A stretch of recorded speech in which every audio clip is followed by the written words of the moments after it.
Hello and welcome everybody to the Monday Rookie League once again here at TRACKILICIOUS. I am Mike Nause, and today joined with me in the booth is going to be Steven Tomazic. Steven, welcome. Well, hello everybody. Welcome to another Monday night of madness with these rookie drivers, and later on we have the Open Series as well. Yes, indeed. It's going to be plenty of action tonight. We're going to have two races in total, a 20-minute followed up by a 40-minute, 60 minutes of racing. Also, Lucas Mind, KneeMind on Twitch, dropping a raid already. Thank you so much, the little Brazilian. Much appreciated, and welcome all of the Brazilian viewers as well. Of course, we are an American stream, but anyone here, we are welcome, of course, all languages. So thank you guys so much for being here. Doc Milwee as well, and Karu, welcome everybody. We have everyone's favorite league here tonight. It's going to be the Monday Rookie Series of 28 drivers on the grid, 28 pure rookies. And Steven, I don't know, are there any names out there that stick out to you? I'm seeing a lot of new names out there tonight. Yes, there are a lot of new names out there tonight. And we have a lot of familiar names as well. Everybody is dropping down mad times, and it's amazing to see. Yeah, in terms of rookie times, we're actually seeing some pretty decent ones out there. 147.3 is going to be our poll time. We're here in the qualifying session already. We'll pop down into it in a little bit here, of course. Just want to say welcome to everyone, and as well as thank you to everyone tuning in already, and thank you to our patrons over on Patreon. You can see a list of all of the names up there on screen. All 23 of you guys contributing monthly. You guys are so much. Thank you so much. We appreciate you guys beyond words, and so much so that I can't even speak. And like I say, all of these amazing members on screen here. We'll leave them up for just a second. And a big thank you to also everyone here in Twitch chat tonight that will be joining us here as well throughout the session, and jumping in, saying hi in chat, and just sticking around and being in the background, being one of those lurkers. Thank you so much. As we have it here, though, we are going to head into the session and see some of these times on the board, as well as some of these amazing liveries out there.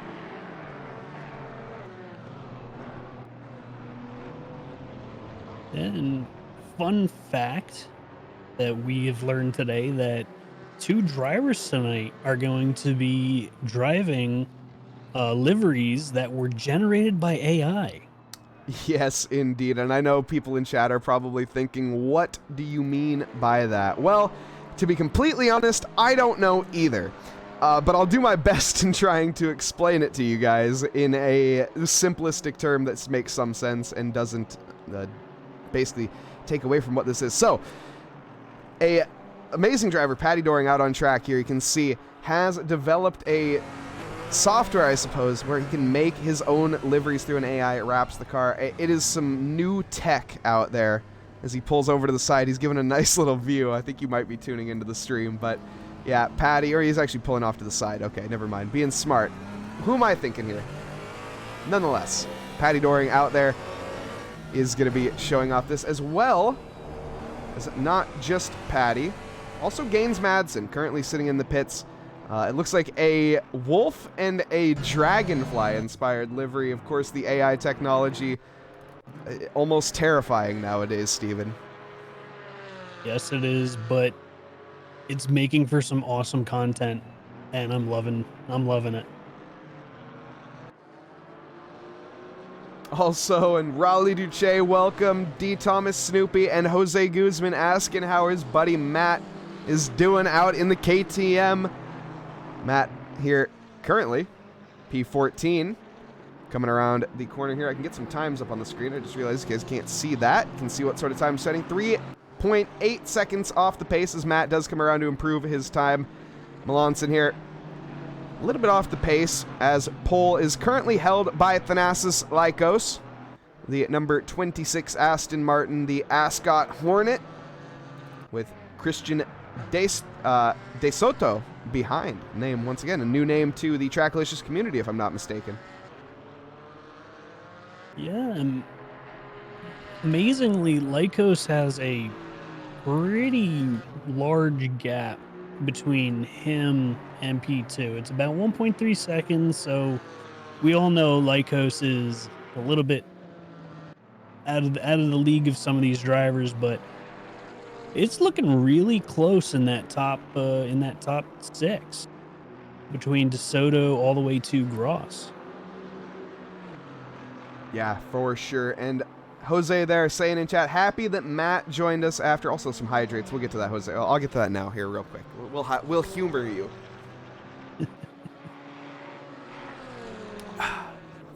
But yeah, so Matt Malossin there behind the wheel. I'm curious, Jose, did he actually get so inspired by that he went out and bought a wheel? Or did you have a spare one lying around? Did he get the bug? Is that the question I guess I'm asking here tonight? He is, like I say, currently in a KTM in P15, so nothing to shake a stick at. In terms of the GT4 field, the Alpine, one of the more dominant, well, one of the most dominant car out on the grid by a mile. Not too many out there tonight, though.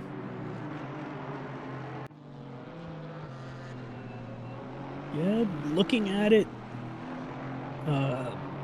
Melanson is the only driver to be out there in the KTM right now. Everybody seems to be opting for the Aston, the AMG, and the Porsche. Those are the 3 predominant vehicles that are out there on track right now. You know, that is one thing I do love seeing about the Rookie League. First off, Lizzie in chat, welcome, Lizzie. Hope you're having a lovely evening, and best of luck out there tonight. Currently in P25. But yeah, so one thing that with these with the Rookie League, you get the variety, and these drivers, they're driving not because they want to win, because they want to improve and learn how to drive different cars. One thing I recently commentated on a GT4 race that was very high, very, very high level, and it was, I think, about a 95% Alpine ratio on the grid. So, love to see some GT4s with a change of pace there, because that Alpine, while it is the most dominant car, it's, it's the meta. I mean, that's what everyone, it's the most dominant. So, you got to go out, explore different options, because, of course, I would imagine it won't be for a long time. Yeah, and that's one of the reasons when I'm out there on track, I'm not driving around in that meta vehicle. In my race yesterday, I'm driving around in the Aston Martin just to be different, and I'm amazingly the only one driving the Aston in the GT3 series. It is a car that has been a little neglected since 1.9. I know that's probably one of my most famous quotes. I say that a lot in terms of cars. 1.9 was probably the best update ACC has ever seen, arguably, but it definitely put some of the more popular cars and more meta cars that were in the past, especially the BMW being one of the most meta cars out there, and then pretty much getting nerfed into the ground in the 1.9 update. But those are GT3s. We're out here watching GT4s, and let's focus on that for right now. Of course, the difference. What is the difference here, Steven? Why don't you explain to us here the difference between GT3s and GT4s for anyone confused in chat? So predominantly, the GT4 car is a minorly souped up production model of the car, whereas the GT3 has a engine upgrades, aero upgrades. So with the GT3s, you're generating a lot of downforce, whereas with the GT4s, what you buy is what you get, pretty much. Yeah, very stock, squishy suspensions, might you even say, at certain points, at least a bit more squishy than the stiff, almost pushrod suspensions of the GT3s. Of course, I think they aren't pushrods, but I almost feel like it sometimes when you hit some of those more stubborn curbs. Yeah, but what's nice about the GT4s is they love to eat curbs. Or specific cars like to eat curbs. You can hop over a curb and the car will feel just fine, whereas with the GT3, with that finely tuned suspension, that small little bump on that exit curb could send you off. Yeah, almost certainly at times will. We've seen some examples of some cars with enough mid-air time for snacks, and you really never like to see that. You can see here the checkered flag is going to be falling as we come to an end of our qualifying session here. Moving on to the 20-minute sprint race ahead of us. Of course, though, any driver that was previously on a lap will be able to finish one. You can see energy being given as well to Alexio Gappa, as well as Mr. Scott Sullivan himself. Paddy Doring to the line there. With Christian here. Can he dethrone Lycos? I'm not sure he can. 1.2 seconds, quite a heavy margin there. I think Lycos, as Steven was saying, maybe a little bit more practiced than some of these other drivers. Of course, the championship goes off the SimGrid rating, so if your SimGrid rating is rookie, that is what determines that.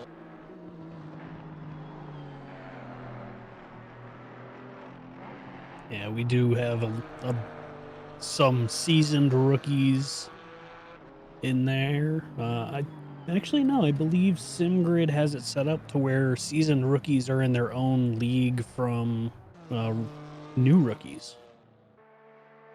Yeah, I think you're right. I'm not sure how the league is opened up on SimGrid. It's Lycos. Thank you very much. Greatish. Lycos. Yes, Lycos, I think is what it is. Lycos. Lycos. Yes, you're right. It's Lee. Well, but L-A-I. Is it Lee? Lay? Lee. Wait, Lay?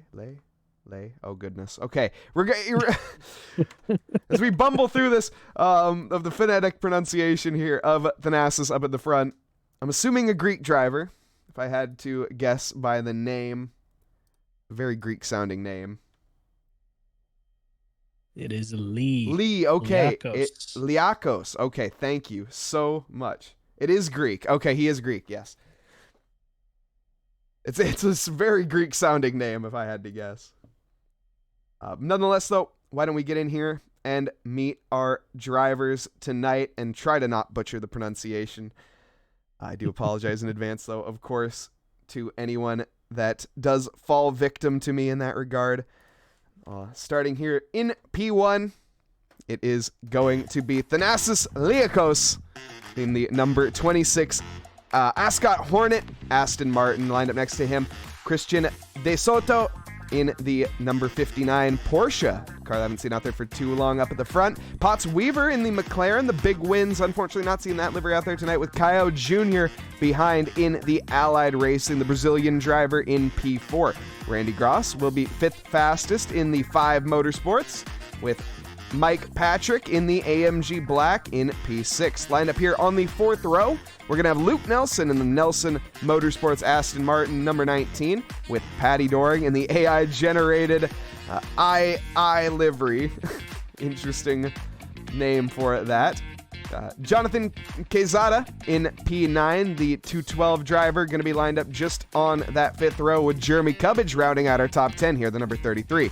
Jan Rodricks, the 133 in P11 here with Jason Nauber, 12th fastest in the number 27 Noobs R Us Halloween-inspired livery, with Jeff Dallas creeping up behind there in 13th. The Precision Motorsports number 12 in the, well, you guessed it, number 12. Scott Sullivan had some cheers in him out there in chat in the 90s Taco Bell-inspired livery. Scott Sullivan, number 43, lined up here in P14.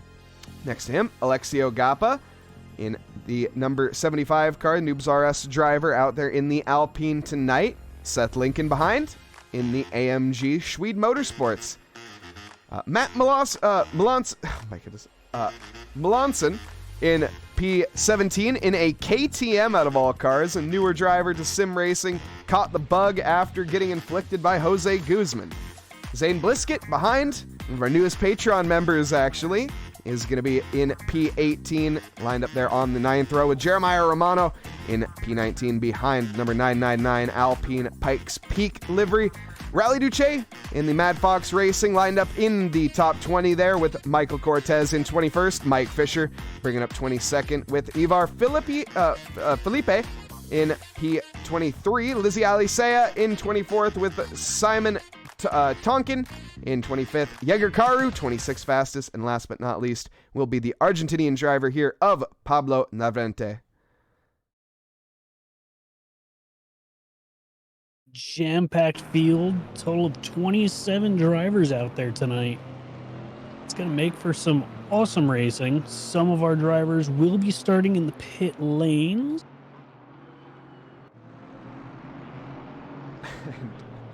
Jäger saying that I better not give him bad luck.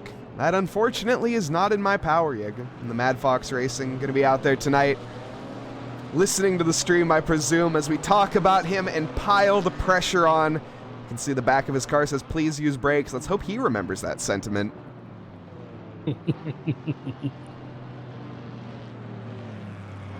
Yes, we do not want to see any punts or punterinos. That would be bad. As we have it, though, as you said, Steven, it's going to be some good racing out there. 2.6 miles here at Misano, 16 corners, 6 to the left, 10 to the right, and we have quite a few drivers packed on this very, very tiny Italian circuit in these very large GT4 cars. Yeah, as we're now making it down the back straight, which is actually 600 meters long. So this is where you're going to see a lot of speed, a lot of overtaking coming into turn 13. Yeah, the turn 13, 14, and 15, sort of a triple right, or I guess you were more, it's 13, wait, which one's 13? 13 is the one that the leader's going through right now. So okay. Now going into 14, 15, and then 16 left-hander, which is the final corner coming into the front straight. You can see there, Jäger, like I said, pressure is going to be on him tonight for a results delivery. I'm only doing this to get in his head, to be completely honest. Let's move. Apologies, Jäger. I'm sorry that I'm not sorry, I guess. Nonetheless, as we come around our final corner now, before our 20-minute race here, coming through the curve to Misano, we're lined up 2x2 Noah's Ark formation. We have Liakos in P1 with Christian De Soto in P2. I'm Mike Nause in the booth. Joining with me is going to be Steven Tomazic as we get ready to go green, green, green here at Misano. Heading now into the first chicane. You can see it's a great run for that purple. Is that Porsche in the back having a nice send into the chicane. Very safe lap one here at the front. Luke Nelson. Oh, I should not have said anything. Big crash. Looked like it involved at least 6 drivers. I don't know who started it. We'll go back and look at that. I didn't go back far enough, unfortunately. That is all right. We'll continue on here with the action. But yeah, very unfortunate incident there on lap 1. Hopefully they can recover from that. Up at the front, though, we can see Christian De Soto and Thanasis Liakos going side by side into one of the best overtaking opportunities. That Porsche. Christian down the inside is going to get the job done. Nicely done. Potts Weaver trying to line that up as well as he came in from the background. Almost caught Thanasis sleeping at the wheel there momentarily, Steven. Yeah, almost caught him sleeping at the wheel and almost took that position away.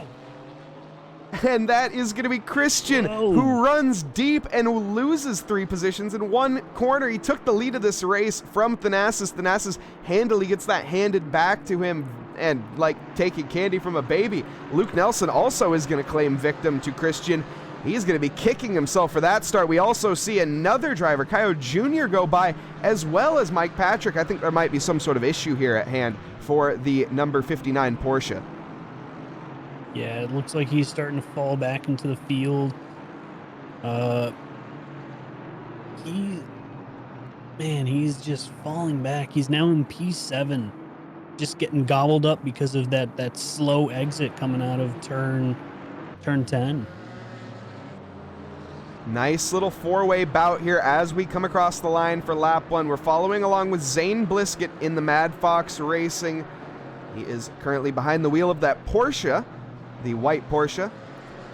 Zane there negotiating the first chicane. You can see there that I think that was, who is that? Is that Michael Cortez? No, that is, who is that? Why is my timing sheet so off? That is Michael Cortez. Timing sheet's off as well. I think it still hasn't updated from lap 1. My goodness. ACC, what are you doing? Yeah, nonetheless, Zane Blisket does get that position onto Michael Cortez as well. Michael Cortez falling on the field in that Noobs R Us Junior car. I think he might be a newer Noobs R Us member, if I'm not mistaken. Jaeger Karu behind is going to be on the chase as well. Jaeger's had a very solid start, up 9 positions, in fact, from the beginning. Some bumping and banging there as we see the Noobs R Us driver get a little clattered from that Camaro in front. Jaeger, though, quick to take some positions away there from Michael Cortez after that small little incident. There's some overtakes happening everywhere on the track currently. Michael Fisher as well as Raleigh Duche with Pablo Navrente. And Pablo is going to be looking to make up some ground. He started in the back. He is definitely one of the quicker drivers out there. I think he won last week's race, if I'm not mistaken. Looking at these, yes, he did in that Camaro, number 14. Yeah. I'm just watching right now. Christian De Soto is just still falling back after that incident 1 lap ago on turn 10. He's now pushed back to 9th position. Seth Lincoln, I think, just came out of the pits. I'm not sure. He was involved in that lap 1 incident. Would make sense. Simon Tonkin here on the inside, no, on the outside, excuse me. He is in the Camaro. Porsche there under threat. Zane Blisket going to be shaking at his knees here as he goes wide through the corner of the Camaro. Going to have a good run. Jaeger Karu going to be trying to capitalize as well. He sends it around the outside there of Tonkin. Way too wide, though. That is extremely too deep, yeah. Misses the corner by a good margin. A valiant effort, though, from Jaeger. Got to give credit there. He saw a gap. He went for it. No collision happened. Moving on. Simon going to try to do something similar, but not quite far enough ahead to get something, or to get it done. Side-by-side action here as we come through the hairpin onto the back, not so straight. Jan Rodrix as well as Christian De Soto. Porsche and Alpine here. Going side-by-side as they go through the Curvatrone. Yeah, it looks like De Soto has finally found his pace and is now trying to regain all those positions that he's lost. Further ahead, we have Leslie Nielsen under attack from Mike Patrick. That is for 4th position. Oh, yes. There it is. 5th position, sorry. Kyle Jr. almost rubbing him through those corners as we go into the first chicane. It's going to be the outside line. It's not going to be the best one. It does turn to the inside for the second part of the corner, but once again, going to be very favored for that inside line at the first part to whoever is the furthest ahead there. Also, Roofless, welcome, Roofless, and welcome, Casey Schutte. Casey, unfortunately, not out there on track just yet. I'm sure we'll see them, though, in that open series. We can see Mike Patrick currently in his position, keeping it warm for Casey.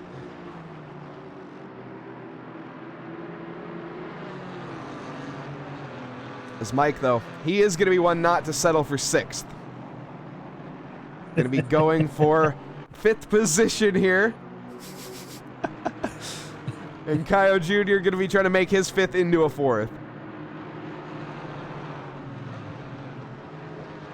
Why you gotta curse the man like that? Because it's funny. Luke Nelson runs way deep into the corner and allows both drivers there to slip through, I think, very easily. 3 drivers, in fact. Patty Doring, Kyle Jr., and Mike Patrick were all allowed through. You can see that big slipstream of cars now heading down the back straight. The leader of that currently, Mike Patrick.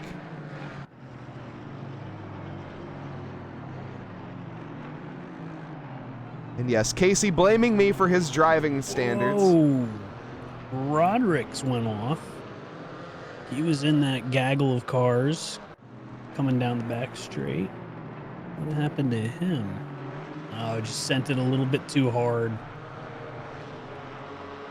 Sent it a little bit too hard, hit that inside curb, and it just spun him out. Uh-oh. Good rejoin, though. I see Games Madsen in chat here I'm not sure why I see Gaines in chat, though. We should see this man out on track, putting in some laps, but unfortunately, I'm assuming got caught up in one of those incidents early on. And Thomas Snoopy there saying, P6 is where it's at. See, Casey? It's all about perspective. Or something like that. I don't know. Some philosopher might have said that at some point. Nonetheless, side by side we go. Jonathan Quezada as well as Christian De Soto. Jeff Dallas going to be trying to claim rags from riches here as well. You can see side by side though as Pablo Navarrete once again sees a gap, goes for it, and not much of a fight there from Dallas. Very easily dispatched. Navarrete moves on. Is going to also claim both of these in one corner, I presume. Heading now onto the back straight. I think he is going to get a much better exit. Pablo Navarrete is just driving, and that is his team name as well, so very fitting there. Yep, and it looks like he's gotten that pass done, and now he's heading into turn 13. And good entry, good exit, now turn into turn 14. Ooh. Still with Quezada and Dallas hot on his tail. Yeah, Quezada getting a little out of shape mid-apex there. Does manage to keep it under wraps for now, keeping Navarrete, though, at least looking behind her. That's De Soto behind, my bad. Navarrete up ahead. Also, where is the KTM? Well, the KTM is in P13 right now.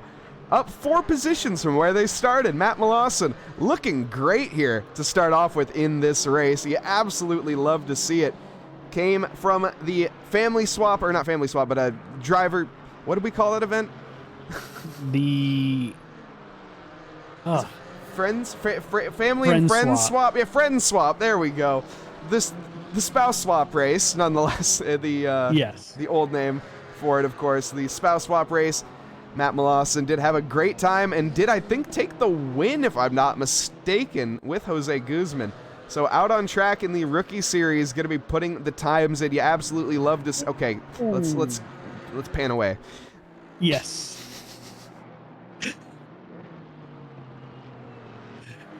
And Tony Danzig as well, supporting Lizzie Alicea out there on track. The Noobs R Us Junior driver, currently in P21, up 4 positions. Great drive here so far from Lizzie.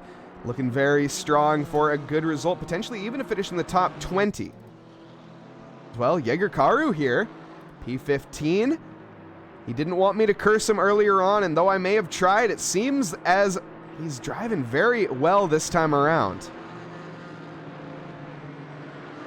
Just saw Scott Sullivan go yellow. I'm looking back to see what we have. While we're waiting on that, you can see Jaeger negotiating Zane Blisket, the 2 Mad Fox Racing teammates. I think there may have been team orders there, but also I'm not sure. I think that might have been just off of pure merit alone. Jaeger is on an absolute tear here tonight. 13 positions gained. Yeah, so it looked like Romano got a little bit squirrely on the exit of one of the turns, and Scott Sullivan just came right up on him and had to slam on his brakes, which sent him off.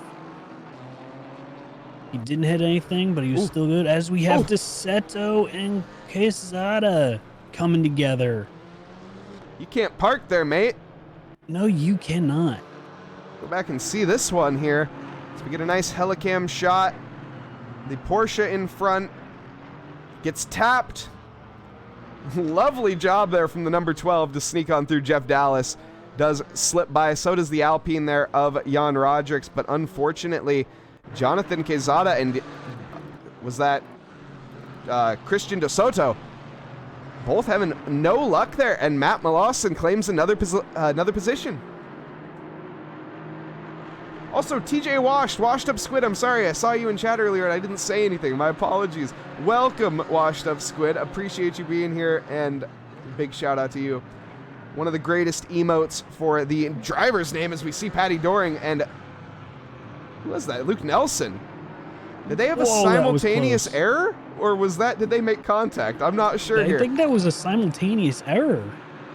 It was probably a sympathy error from Leslie. Oh, nope, there was contact. No, they came together. Yep. Nice save from both drivers.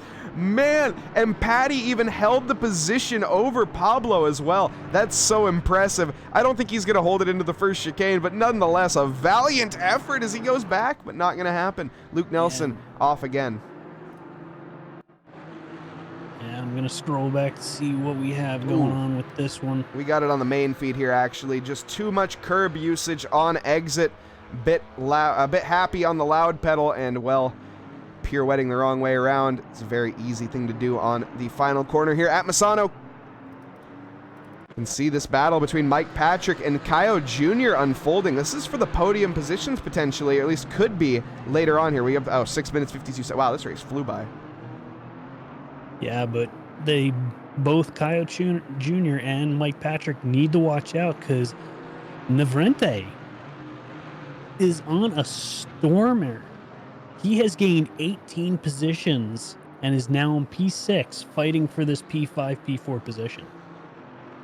I see 22, but we won't pay any mind to that. I think I figured it out, Steven. I think it's because the people have left. Yours is saying from how many people are left, and mine is overall. But nonetheless, that's weird. Yeah, that is. Because he started in P28, so that is 22 positions gained. Very impressive driving from Pablo Navarrete, even with a couple errors. And Marcelo Ramon, welcome, still recovering from Paul Ricard. What a race. Yes, Paul Ricard last night was absolutely incredible. Yeah, a lot of close racing, a lot of fun racing in that race last night. And Thomas Snoopy, Lizzie, putting down laps so fast and whizzy, flying around the track, she makes me dizzy. Go, Lizzie. I love that. Somebody, please copy-paste that over to her.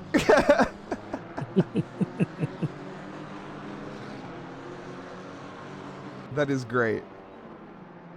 Matt Malawson looking to score a top 10 here tonight. Is this his debut race as a lone driver, I guess? As a independent driver? I'm not sure what the word I would use there. I believe it is his first solo race with us, at least. Oh, we have Jason Nauber off. Let's see. Looks like he just a little too much spicy pedal, goes off into the grass, doesn't hit anything. Safe rejoin. You hate to see it. Luckily, though, no harm, no foul. Jaeger Karu, he has gained so far 16 positions. He might make it a 17th here tonight. He's going to be having a few more laps to make this attempt. We're going to ride on board here with Jaeger, heading into the triple right-hander. You can see going under, braking through Curva del Carro. Now, going to get back on to the loud pedal. Heading towards the penultimate corner. It's a bit of a lift, actually, in the GT4 cars. Through the final corner. Curva Misano, though, cross the line once more. It is going to have to be another lap for the attempt on Quezada. Just behind him, there's a battle brewing for 13th between Zane Blisket and Tonkin. As the guys in the truck struggle to get over to there. We can now see it on the main feed.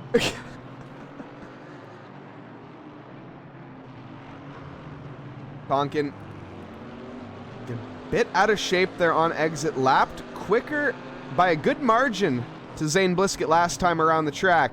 About 9/10 or 8/10 the difference between the two of them. So is going to be pulling a bit up ahead, though. Luke Nelson.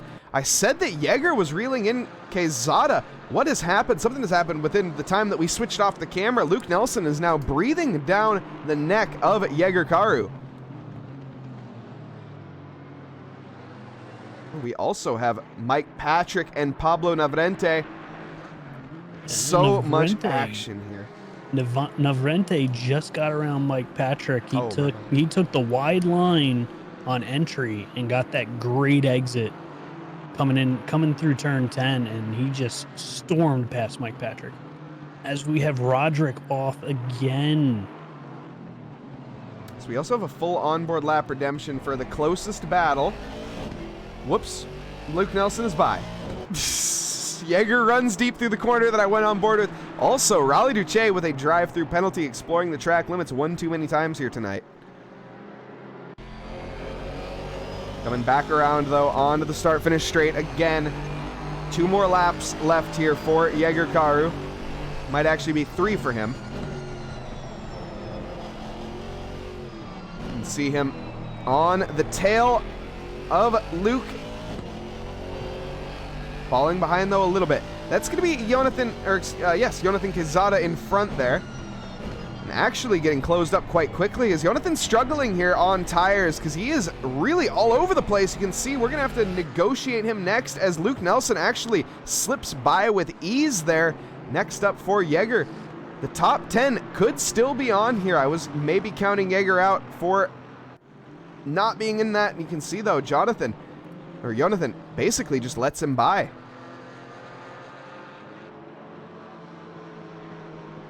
Yeah, he just lets him by. It looks like he might have gotten offline just that little bit and allowed Jaeger Karu to get around him. Leader's on final lap now. Leader is on the final lap. We'll have 2.6 more miles of this track to negotiate. Behind, we have Alexio Gappa. He is chasing down Jeremiah Romano. Has 1 lap to do so. Actually, will get a 2nd lap out. Also, welcome everybody. I think I already said hello to Marcelo, as well as Bullet and Devin Anthony, welcome. And Eric, I guess. Yeah, why not you too?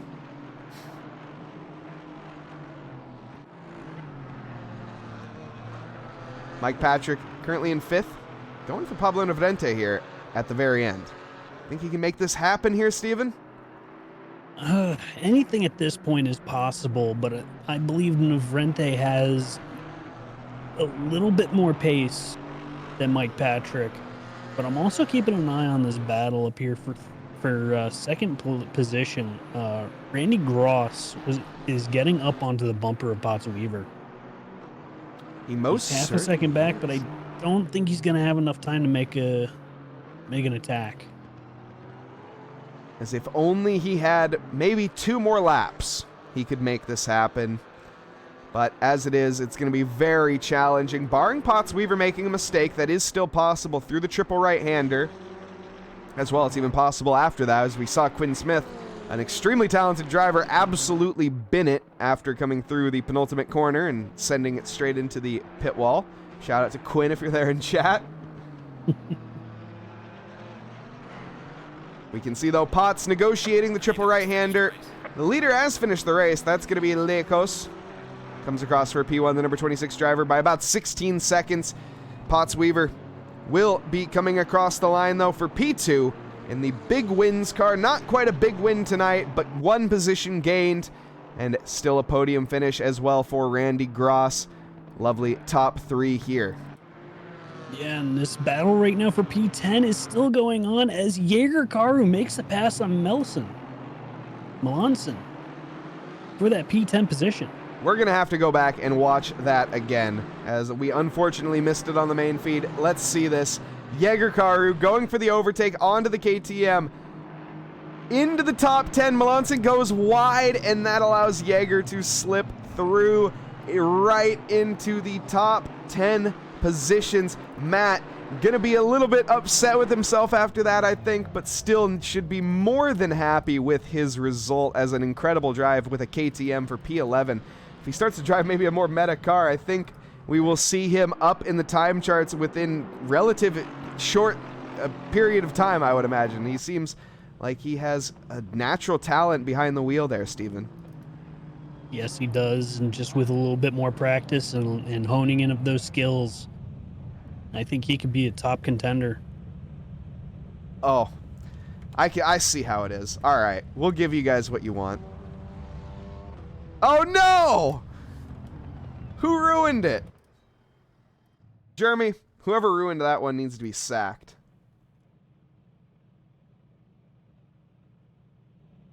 What a race one, though. We are going to be heading over into the next session, of course. That will be our GT4 Open Championship.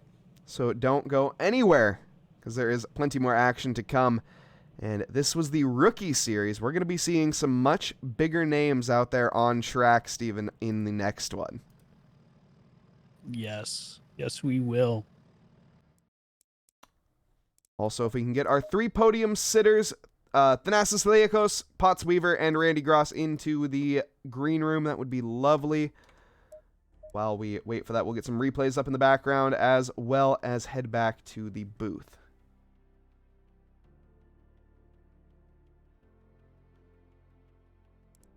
As we are here back in the booth at the TRACKILICIOUS studio. Welcome, welcome, everyone.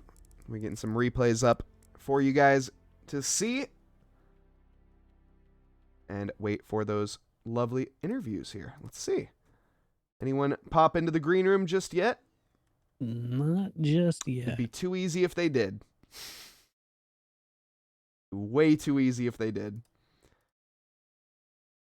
But while that's all happening, of course, while we wait for those drivers, I think we do. Steven, I'm not sure. Are you in the server? How much time do we got until we head over into the next session? We have 9 minutes till the end of free practice. Oh, lovely, lovely, lovely, everybody. You know what that means. I don't think you do, because this is once again a little bit of a newer segment here. We're going to be having some Stream Racer, everybody. So while we wait for these driver interviews, which may or may not take place, looking like at this point it is going to be a may not, we are going to get you guys involved here. We're going to see who the quickest in chat is. That is going to be the question. Vadik, we are hoping to make that dream become a reality. Trust me. So that is definitely something in the future that we are looking at and hopefully we'll have. So yeah, appreciate you keeping an eye out for that one, but definitely look forward to that in the future. We also have some other commentators coming in the future with I don't know if chat has seen yet. I haven't spoiled it or anything yet, but there is a robot that for a redemption will be commentating with a robot. So for anyone wondering what that is, well, I haven't fully figured it out yet, but basically I'm going to have a co-commentator as a robot. So if you guys are interested in that, well, stick around and gain some points and then redeem that redemption, because it's going to be, I'm going to make it fun. Let's just say that. I'm about 38K away from it. You got to stick around longer, get those views in, and as well here, why don't we pop on over into the Stream Racer tab here. We're going to need everyone in chat to participate now. As we head on in here, we're going to need everyone in chat to type *race. You can see up at the top of the screen, !race in chat, and that will get you involved. You can see here we got the three, defaults. So let's get some more in here. !race to get involved here with the Stream Racer, everybody. What is this? Well, we are going to be seeing chat. Who is the fastest out of you guys out there, both all guys and gals, of course, in chat, to see what you guys have behind the wheel of a pixelated car.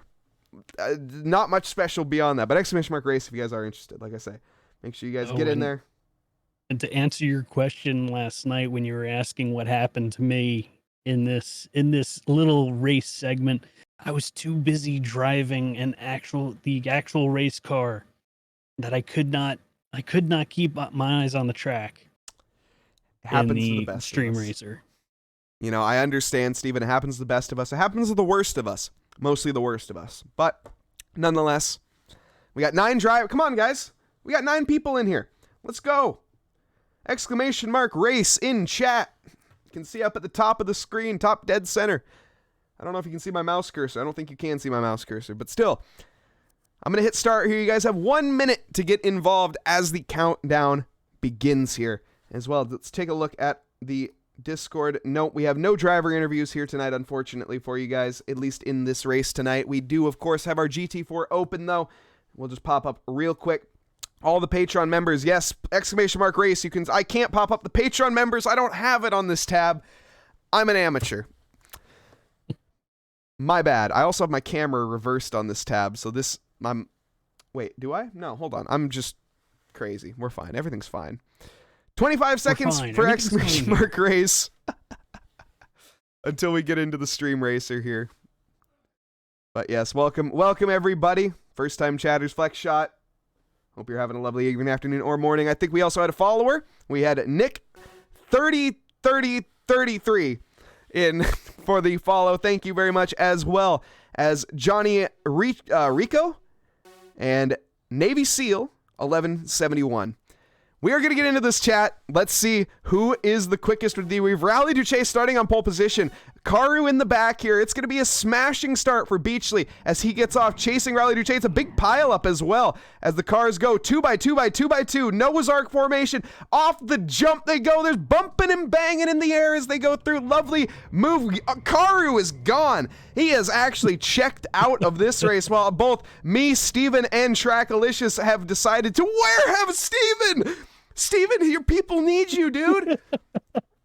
You're gone. Where did I go? Oh my goodness, Vadik. There's a pile up at the tires and the bricks on the road are causing chaos. You can see the driver struggling to negotiate. Flex Shot is climbing a mountain currently, off doing flips. Lovely acrobatic stuff as they struggle to get on the road here. Nice move though. Kevin Rivera. Lovely. Okay, not quite a lovely apex. Current leader is Devin Anthony. Coming now on to the straight. You can see, we're going to go on board as he goes to negotiate the bricks. He doesn't successfully negotiate the bricks, unfortunately. Gets bullied by them. Oh, and gets smushed as well. Coming up behind the rear, Beachley, who had an absolutely terrible start, and Karu, who had a smasher, okay, speaking of smashers. Oh, Kevin Rivera. Gets rear-ended. Nails Karu there. Devin Anthony he's gone. Devin Anthony now coming to the tire and cone complex, of course, one of the most famous in the world as they come over the no gravity jump. You can see Kevin Rivera in the back. Steven, you have actually rejoined the track. Nice. You're back in the race, Steven. Somehow I have rejoined. Exclamation mark boost. That's right. I forgot about that. Exclamation mark boost in chat. And that boosts you. I completely forgot about that. It's currently looking like Karu, who's going to bring his friend, the Cone, to the line here. We're going to hop on board as Karu, you can see, speedily negotiating the tire wall here. Let's find out if he can do so. Oh, lovely. Almost lovely. And he ditches the Cone like a jerk. Comes to the boost pad across the line. Karu takes the win with Devin Anthony closely. Whoa, Devin Anthony overshoots it. He goes exclamation mark boost at the wrong time. And he goes into the drink. Oh, that brick on track is being a real hindrance here as I come around the corner. Mike Nause with Vadik behind. Vadik is going to be... Oh, he hits the tire. I missed the line, though. I come across the line, though. Thankfully, ahead of Vadik. Vadik is slower than me. That is a true fact. Flex Shot, who had one of the best starts, but also went to go climb a mountain at the beginning, has decided now to come to the line. You can see finally around the final corner. Hits the brick to add insult to injury. Now onto the boost pad and isn't able to cross the line due to the pile up. And comes across the line. Lovely. There are the standings. Karu takes the win here tonight with Kevin Rivera behind and Eric the Boss Gakassian on the podium. Lovely stuff. I love Stream Racer. It's so much fun to watch. I need music going on during this. We need some sort of music, that's for sure. Yes, we do. And it looks like we're still in practice for another minute and a half. That's all right. We'll hop over for our open race. We will hop back into the booth in the meantime. So let's do that. Also, Eric, that's a great idea. And also a great way to force your wife into it as well without giving her much of a choice. We can see the racing in the background there. Lovely drive. Also, Karu, congratulations on your race win tonight. You can say that you won. Not only did you have some lovely GT4 racing, putting out a quite good result, all things considering. You had a lovely race win in Stream Racer, one of the most competitive racing platforms on the market right now. It's not, in case anyone thought that was, it's not. It's a lot of fun to watch. It really is. It is confusing at times, I will say. But Jaeger, I said the exact same thing the one time I won. Actually, I think I won twice in a row. And that was like, this is the only time I'm ever going to win a race. That's it. yeah, Devin, you would have had a good result. I think you had that P2 sealed, but the exclamation mark boost, you know, it really cost you at the end. It really, you know, you can win and you can lose in those precious corners, and that exclamation mark boost, it's a real killer sometimes, you know?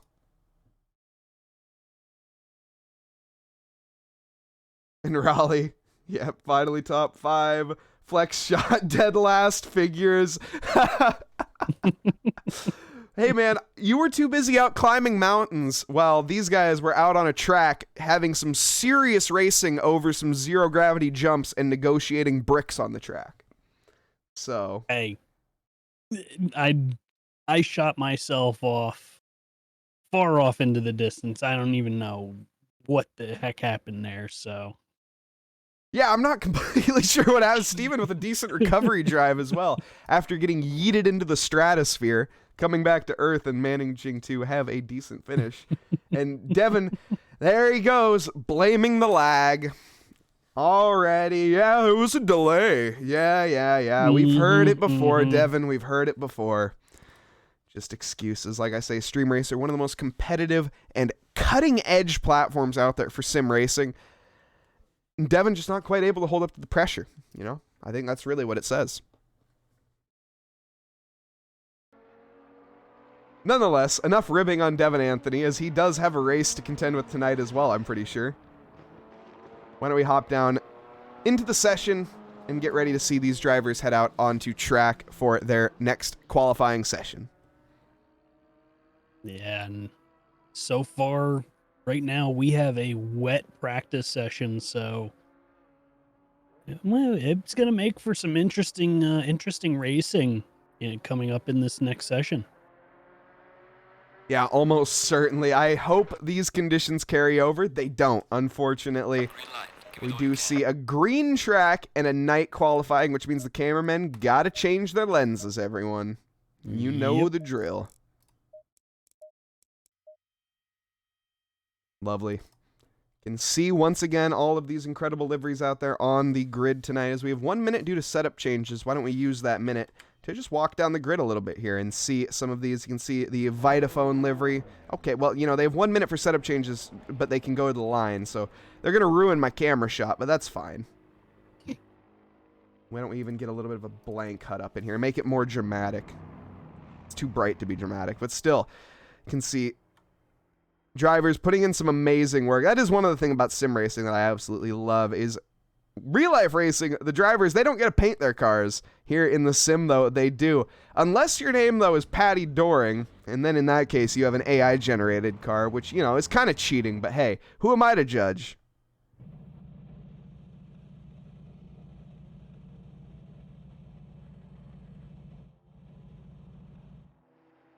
Vitaphone? Did I say Vitaphone? Wait, that's what it is, isn't it? I think it's a Vitaphone livery, but it's a Vodafone inspired, but yeah. I think the livery's called Vitaphone. Or is that yours? Oh, that might be yours. Yeah, okay, hold on. Am I getting them confused? Let's take a look. I might be getting them confused. I don't know how I can take a look. Is he out on track?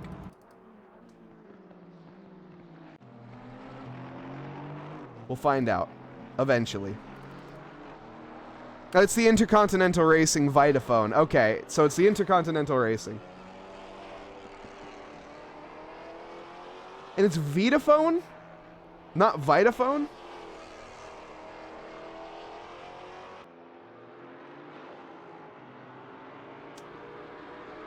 And Johnny asking in chat there, Johnny Recco, are we going to be able to watch race 1 on the VOD? Well, yes, most certainly. Of course you are. In fact, I think the VOD is technically up right now. You can go back and watch race 1 if you wanted to.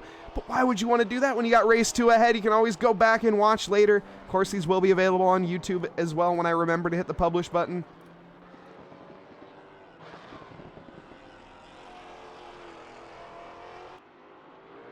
But you can see through this night qualifying here.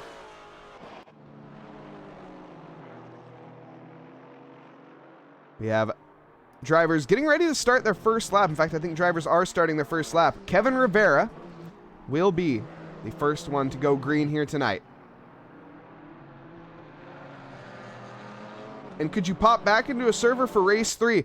You know, Johnny, I wish there was a race 3 tonight. Unfortunately, though, it is just 2. We will have a 40-minute race after this one, and that will be it for tonight. Currently, though, Steven, I don't know if you, I know you just, I don't want to put you on the spot. Do you want to do a little onboard here with Kevin Rivera? Kevin Rivera. Let's get on board with him right now. Oh, where is he on the track? Currently P1 on the my timing charts, at least, and about halfway through the track. Yep, he's now coming around turn number 9 and heading into the turn 10, coming off into the long 600 meter straight. Getting a good exit. He's got to make that spicy pedal sing. You don't want to lift here. You want to keep on going as he's now coming into the turn 12. Now he's going into turn 13 and 14, 15 complex. This is a series of tough right-handers that you have to get down. Get down just right so that you have a good exit going into the final corner of turn 16, going right to the limit, coming around turn 16, hitting that apex perfectly, going a little bit wide, and unfortunately invalidates. Wow. That last corner, I've seen it claim many a lapse in my day, and unfortunately Kevin Rivera falling victim to that one as well. Miles Sewell, not so unlucky. The GWP Simracing goes to the top of the time charts and the only one on there for now. Potts Weaver should be the next one to come across the line. It looks like he will have a valid lap. Is going to be 1.9 seconds off of Miles. Wow, quite the margin there. Potts, a little bit off the pace. We have to remember that this is just their first lap. Those tires are probably still cold as it is a night session. Absolutely correct there. Miles, though, able to cope with that just slightly better than the rest for now. Of course, this is the key word for now. There are 31 drivers out there that all want to dethrone Miles, and I predict we are going to see somebody take that by the end here of this qualifying session. It's a split qualifying. We have the odd numbers out first. The evens will be out at the halfway mark. The 10-minute mark will be the virtual checkered flag for these guys. And Reggie King already getting into those competitive numbers.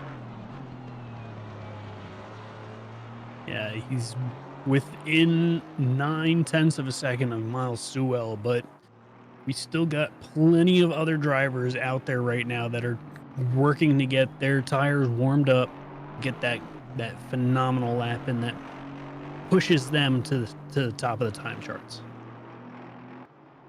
Reggie pushing maybe a little bit too much on this lap, has actually dropped 4/10 in the first sector. And we see Johnny Rico in chat pointing out a good point that I didn't notice myself. We got a bit of a Mercedes, not spec series, as it's only about half the grid, but about half the grid is full of AMGs. Now that is a sight. Out of all of the cars tonight that I was expecting to see filling half the grid, the AMG would not have been in my top 5 cars of guessing, to be completely honest. Yeah, and it seems like a lot of these drivers have found some pace, I guess, during their practice sessions throughout the week, and found that, hey, the AMG might be the car to go with this time. I love the AMG. I actually really enjoy driving it in GT4s. It's just not one of the more meta choices. course, though, these drivers, as I said before, when it comes to these GT4 leagues, I know the Rookie League in particular for this, these leagues are more fun, you know? These aren't the most competitive, cutthroat leagues you're going to see where every driver is out there just to get every little thousandth in, basically, and try to, you know, ruin other people's races, maybe even for it. We don't see that here at TRACKILICIOUS. It's just a lot of people, they're out there to have a good time, have a nice Monday night, and, well, just treat each other safe on track and try to finish in the best position that is possible. Yeah, and it's that kind of racing that really draws me to the TRACKILICIOUS community, and is one of the reasons why I love racing in these series.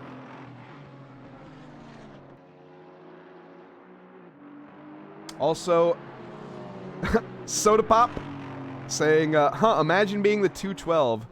Could not be me. I wonder if that's a little bit of a facetious comment. And Johnny asking a question that I have not done too much tonight. AMG is the Metacar outside the Alpine. Really? Okay, Ollie Raza confirming that. That's insane. I didn't know that. So what league are we broadcasting? That is a great question, Johnny. Tonight, we are broadcasting the GT4 Open Series. Now, what is the GT4 Open Series? It is open to all of our Patreon members. All of our Patreon members, you can see their awesome names on screen right now. All 23 of them. Thank you guys so much. As well as open to our server supporters, and in other ways, you can join by contacting Aaron Kakasian for various methods. But nonetheless, this league is going to be, like I say, open to that. As well, the Monday Rookie League, which we had in front of us, that was open to absolutely everybody. Sign-ups are just towards rookies. These are the points of the not what I wanted to hit. I wanted to hit this. You can see our other leagues that we commentate as well. Porsche Cup on Sundays. That was yesterday. Of course, we were over at Paul Ricard. Next week, we'll be at Brands Hatch with our GT3 Championship. To follow that, it'll be 7:30 start time for the P Cup, 8:30 for the GT3. Also, we have coming up our November 11th mixed class enduro. That's going to be at Watkins Glen on the 11th, as I said before, 11:30 Eastern time. And just released on SimGrid also was our, hang on, before I, I need to double check before I say this. I should have had this up. Our Maserati Madness special. Okay, yes, was just released on SimGrid for November 27th. So signups are available for that if you guys want Maseratis all day, all the time. Okay, maybe not all day, maybe just for 30-45. But nonetheless, Maserati special at Kyalami. That is, signups are now available over on SimGrid. You can get the link in chat there, SimGrid. Can find there. Also, you are, as I said before, watching the GT4 Rookie Series with our GT4 Open. And to boot with that, we have our Thursday championship, M2 Reverse Grid. And I know, are you saying, did I hear that right? Did he say what I think he just said? Yes, in fact, I did just say that. An M2 Reverse Grid, where the first race is going to be the right way around with the qualifying order, but race 2, that's where we spice things up. And the first place is determined by the final position in the race. So, switcheroo of the positions when it comes to the final race results of race 1. And it has been so much fun and generated so much racing. We're going to be at Indy next time around on November 2nd. So please, if you guys haven't signed up, make sure you guys are there.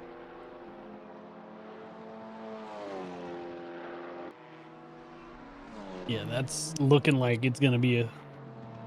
I sat in and watched that M2 reverse grid, and that looked like it was a lot of fun to drive, and unfortunately, I was not able to join in. I know, Steven, I wish we could have you there for that, but nonetheless, like I say, it's such a good league, man. The M2 reverse Ollie Raza, driver in that league as well, Ollie G in chat there. I'm sure he can attest to it. It's got to be fun coming from the back. Of course, Ollie Raza, one of the quicker guys out there.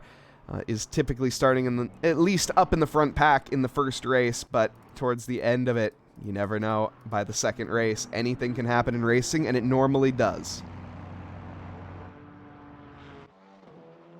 We are seeing a bit of a shuffle here on track. The virtual checkered flag has fallen, and drivers are concluding their lap. Any driver, though, that is on a green lap will be able to complete it.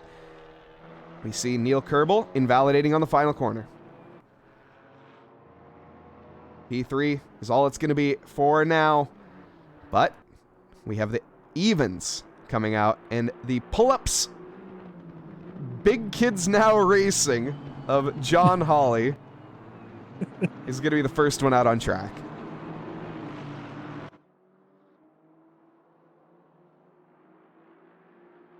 Thomas. Where do these guys get the ideas for these liveries is beyond me, but a lot of them are really awesome, and a lot of them are just hilarious, and I love everybody for it. It's funny that you mentioned that, because I actually know where John Hawley gets his liveries from. So John Hawley, at one point, in fact, here, let me bring up the quote, in fact, because it's a pretty funny reason on how he gets his liveries. He is going to be still 8 minutes left in qualifying. He's going to be starting his first lap here. We can hop on board with him. We'll watch here the first few corners as I have hit the complete wrong button. There we go. You can see John here. He had in the previous his Blaze, I think it was Blaze, okay, so he tries to make a custom livery for every single series, and for his inspiration, he asks a member of his family what car that he would like them to make, that he would like them to suggest to make, and he draws something up from their suggestions. So the Team Unicorn magic in the past was his daughter's. He had his wife's favorite restaurant in the rookies at one point. He had a chili and lime livery that was because he really enjoys a brand of chips, and a livery dedicated to his cat. So the Big Kids Now Racing, I'm not sure what inspired it, but I do presume, well, something to do with his choice in diapers. Probably not for himself. I know John Hawley, he's not the youngest man out there, but I don't think he's old enough to go in diapers just yet. We certainly hope not.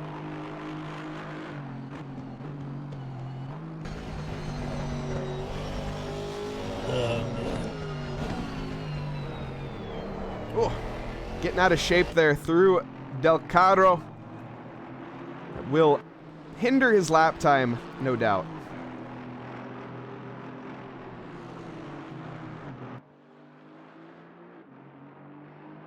And, oh no, Zuka got disqualified because he didn't realize let's just say he didn't realize. He didn't read the driver's briefing is the real reason on that one. I'm just going to call you out as it is, Zuka. You got to read the driver's briefing. It's very clearly stated in there. And you also have to listen to the driver's briefing. So it comes at you twice. And Soda Pop rooting for the 212, which is allegedly not him, but might be. You never know. He is allegedly Luis Castro, a nighttime DoorDash delivery driver, so has some experience behind the wheel in these late night conditions. Yeah, and that late night DoorDash delivery service, you gotta have your eyes in good condition for that. Don't want to lose that. Don't want to lose your night eyes. Gotta eat carrots, Steven. That's the trick to that one. Eat plenty of carrots. What is that? Vitamin D? No. Vitamin C? Vitamin D comes from the sun. That's right. Yes. Vitamin C, I think, is the one that you use for vision. I'm not a pediatrician, so don't quote me on that. Kevin is, and confirming it. And Zuka saying he did read the briefing, just didn't remember. Fair enough, fair enough. Mistakes happen, and I'm sure you'll be all right. You got the pace to make up the positions. I believe in you, Zuka. You're going to put on a show for the audience at the very least.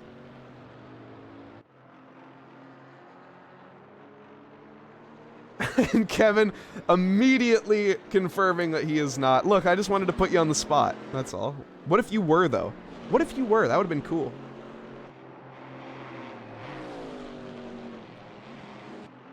Ilippo Ratsulainen was on an incredible lap. In fact, he was, I think, 6/10 up at one point on this lap, heading towards that pole position. He dropped it heading onto the back straight, though. Now, still looking to improve, but not quite what he had before. He'll have a couple opportunities, though, to try again, come around 2.6 miles with a 1 minute and 43 lap time. You could be able to get at least 2 more laps in here with a cooldown one if he wants.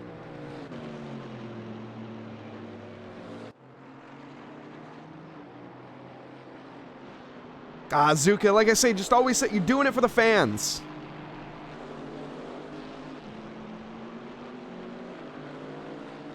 Quinn Smith in the Camaro. This track, maybe not his favorite.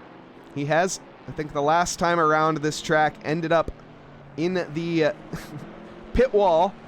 And I'm not talking about the pit wall that is pinned at the top of the stream, Pit Wall Live, in case anyone wants to see live timings that I definitely have reconnected. Oh, because we haven't switched races. Yeah, that's why. So you can see the live timings over on Pit Wall if you guys are interested. Other interesting facts that you can see is the fastest car in terms of the KPH in a straight line, and the fastest car currently belongs to Alex Freeman in the McLaren, the number 14 there. So maybe not quickest on track by any stretch of the imagination, but quickest in terms of the straight line. We'll see if that comes to benefit him later on in terms of race pace. I think it may, Steven. Yeah, I think it might as well, because you need a lot of speed coming into that turn 11, 12, 13 complex, and if you can time your lap right, you can make a really good pass coming into turn 13. Absolutely. You got to be a little elbows out and potentially, compromise your run into the next few corners. It can be a little sketchy at times, but you got to do what you got to do to gain that position. Quinn Smith, he's on a flyer this time around. In fact, he only has 2.5 tenths to gain if he wants pole position. As he comes across the final corner, though, he drops a tenth, and that is going to be exactly 1/10 off the pace of Kevin Rivera for now. Yeah, but he's 100th faster than Miles Sewell, who unfortunately Miles cannot come back out on track and try and respond to take that top position away. Such tight margins here, as we also have Ilipo Rautsulainen 82 thousandths away from them as well. Less than a tenth separating 3 positions here. Of course, a statistic that I will beat like a dead horse. It is the one, of course, you guys guessed it, the human eye. It blinks in 0.2 of a second. And with these drivers, 1/10 of a second, that's half of a blink of an eye. These drivers are away from each other in terms of time margins. That is so incredibly tight. It's so hard to fathom. But that is just, once again, over 2.6 miles. It shows the talent of these drivers. Yeah, a lot can happen in that 0.2 of a second. And you got to be on your game. Some of these drivers, I have a feeling they blink so minimally so they can stay out there and win these races. Yeah, sometimes you even forget to blink when you're driving. Can be towards the end of a stint. You realize you get there, you're like, man, did I blink like, I don't know, 5 times in the past hour? My eyes feel like I've been putting hair dryers to them. And Vadik in chat saying that he would do this series, but not quite too into the GT4s anymore. That's really too bad.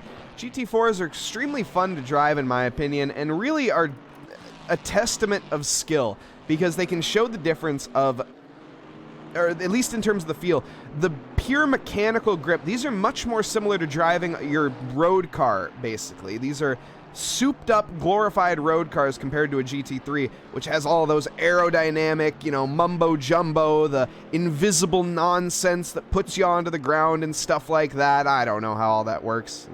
Not really, but still, it's all very obviously fascinating and extremely technical. These cars, more pure is maybe the word, for lack of a better term, to use there. It's going to be raw mechanical grip, not much aero. Just you and the car going to be keeping it between the mayo and the mustard. Fighting to get those words out. Yeah, easy enough for me to say, that's for sure.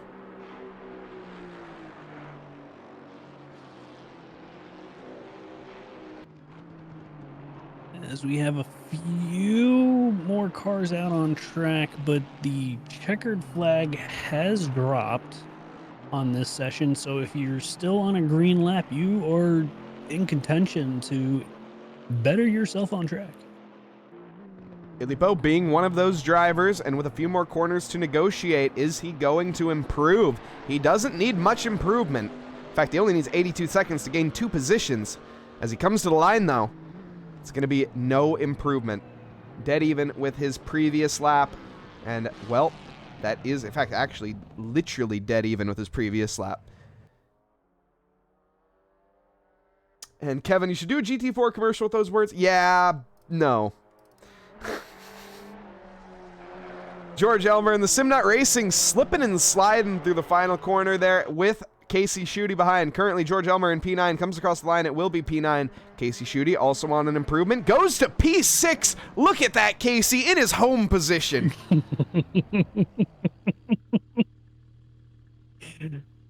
Oh. Right where he belongs. You hate to see it. As the camera crew now needs to work and get the camera lenses swapped out once again. We can see the saturated, washed out track as it's a little bit damp out there. The sun's shining in the background, so this track will dry up. But as it stands, these drivers, they're going to be on dry tires in some wet conditions, and this could get very interesting. Tire temperature will be a massive factor. The track temp's 18 degrees, very cold. So it should be fairly similar. I actually didn't see what it was in the qualifying. Nonetheless, we got to get in here and meet our drivers as we have it here.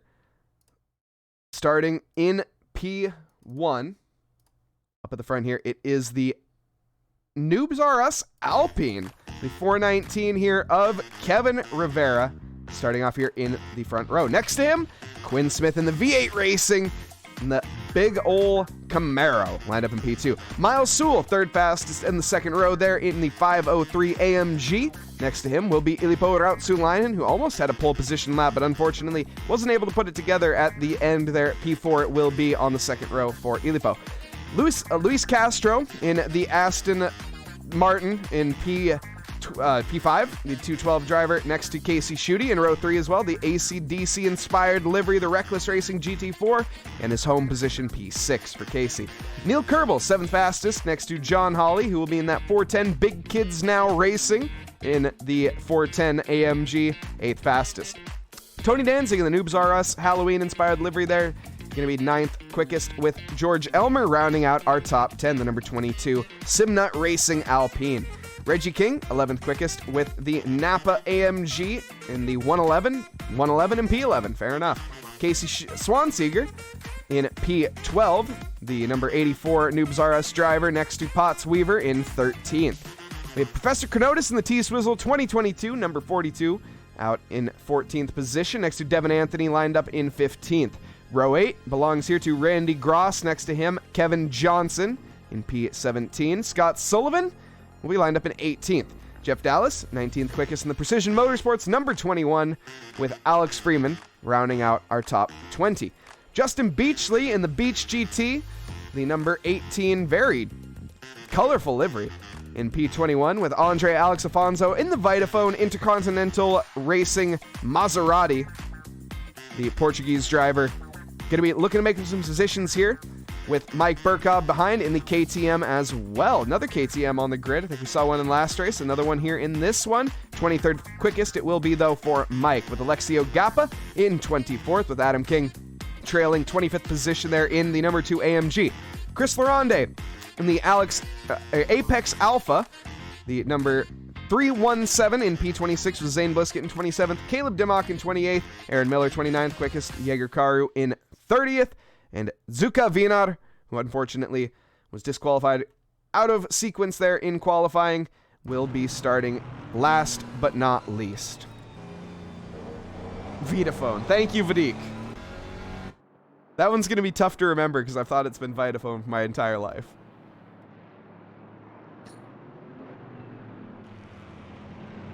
Oh, man. As we're starting this wonderful formation lap, you got to give a shout out to all these drivers who are continually putting in the practice and just signing up and being here for these races, some of whom are supporting this series.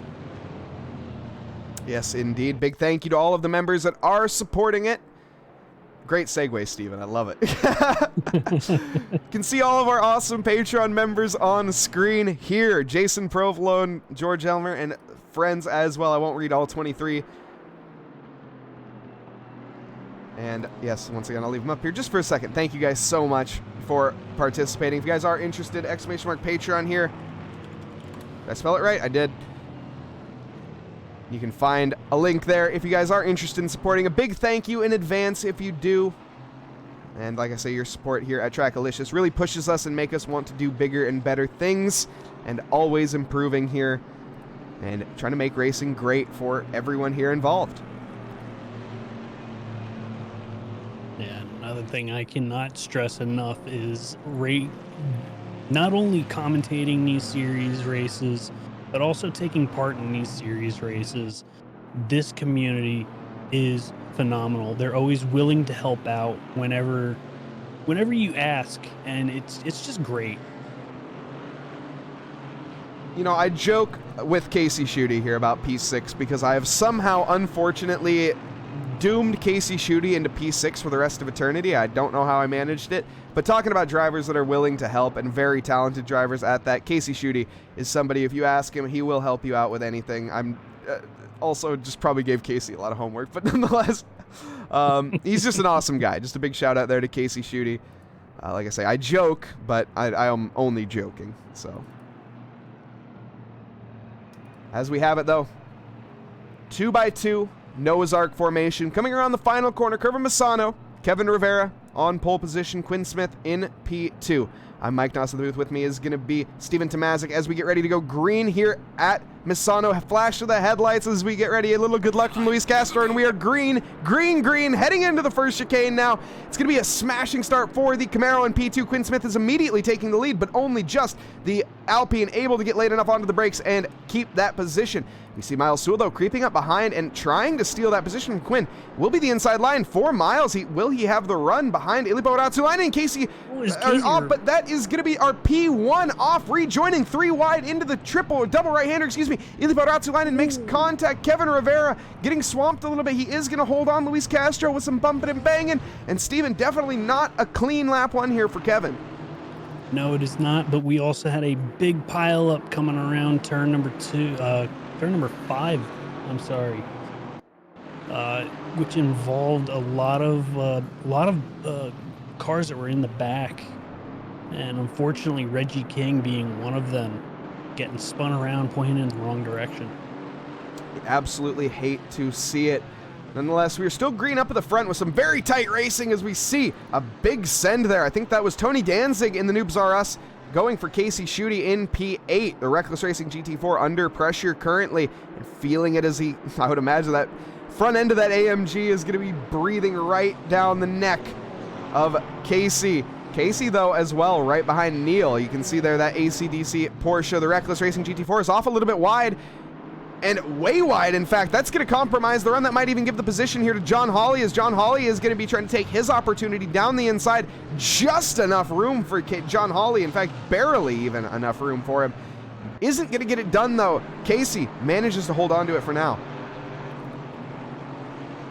Yeah, as Miles Sewell completes our first lap around Misano tonight with Quinn Smith right behind him and Kevin Rivera unfortunately losing 2 positions in this first lap because of that mistake into turn 3. Very unfortunate stuff. Miles Sewell is comfortably leading this race, actually, after getting the position from Quinn Smith. He's up 2 positions from where he started. Miles looking to walk away with this at the start here, and actually has a pretty good chance of it. Kevin Rivera is piling the pressure onto Quinn Smith early on. He wants the lead of this race back as well, but in order for Kevin to get the lead, he's got to make his way through Quinn Smith first. Yeah, with these damn conditions, unfortunately, going offline just a little bit will unsettle your car so much and cool those tires down. You need to try and keep as much heat as you can into those tires so that you don't have these off tracks and these spins, but it's hard to do when you're going 2-3 wide into these turns. Speaking of 2 wide, we just missed it, but John Hawley and Casey Schutte, they're going back and forth right now. Casey gets the overtake back onto John. Going to be looking to make a run, though. The AMG is quick. Is the Porsche quicker? Taking a look at the pit wall. Check SimRacing pit wall and chat Steven has provided earlier, as well as up at the top of the screen. The AMG is much quicker than the Porsche. And by much quicker, I mean 1 entire kph quicker. Yeah, but that 1 kph is all you need sometimes just to get that little bit of an edge over the car that you're fighting. And there is 1 mandatory pit stop. Some drivers or some people in chat may be wondering, why is Kevin going for this stop this early? Well, it's an interesting strategy call, as I think Steven has pointed out in previous streams. It's a very early pit to get you out of traffic, put you in clean air. It allows you to get your head down, basically focus on your own race, and not worry about all of this squabbling going on. You're just going to basically suit into the position, whichever you fall into, when everybody else pits. Yeah, but being so far ahead, or being so far up in the standings and pitting that early could be detrimental to your race, because your leader has all the clean air in the world. P2 right behind him has all that clean air in the world to race in and not have to really worry about it. So you have to factor in, is that undercut going to help me out, or is the overcut gonna squander my race? Will be decisions these drivers have to make. Once again, you can see Casey. He is deciding he wants to stay ahead of John Hawley, but John Hawley, well, deciding otherwise. A car also not quite on the track there. Was that Casey Swanseeger? No, that was not. That was Devin Anthony in the Rockefeller Racing. Wait, he's in the Noobs R Us? Huh? That don't look like a Noobs R Us livery. Regardless, Devin Anthony in a Noobs R Us Camaro.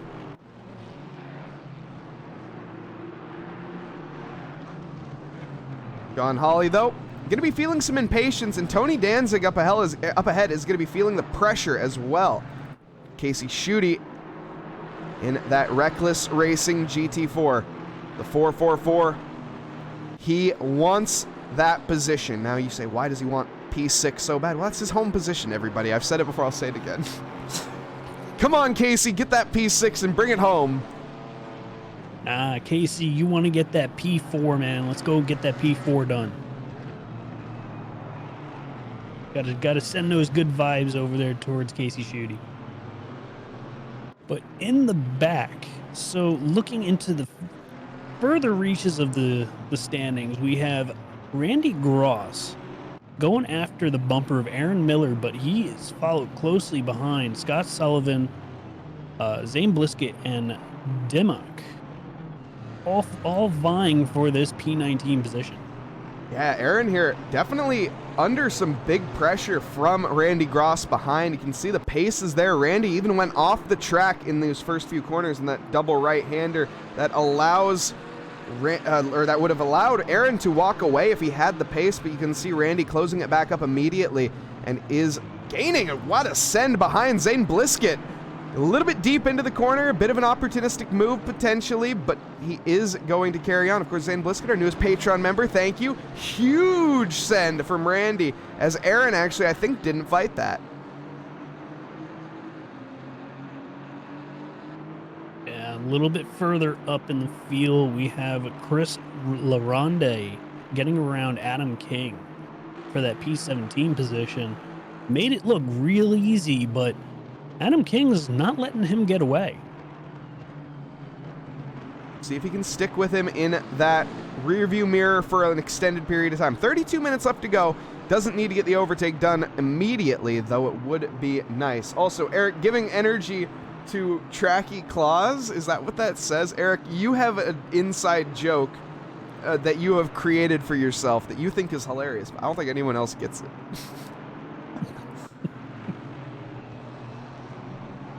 Alex Freeman, Mike Burkov, and Professor Chronotis. This is for P13. Mike there, nicely done, getting by the likes of the McLaren. That KTM is such a handful to drive. Mike, of course, driving it for the challenge. Very talented driver, able to drive just about anything in this game.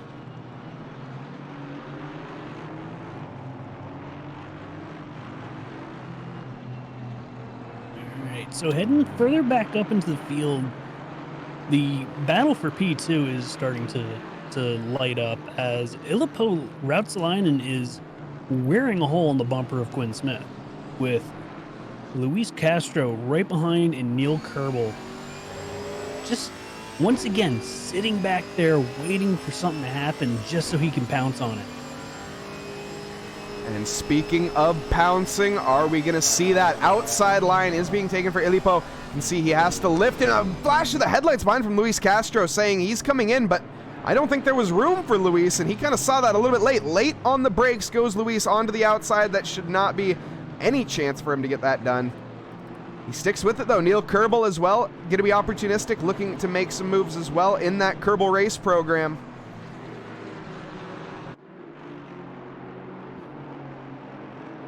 Now on to the start-finish straight they go again to complete lap 4 here. Moving on to the 5th lap. Luis going to be eager, so is Illipo. Quinn needs to get a move on here if he wants to keep this P2. Last lap, 146.0 to the 145.8 of Illipo.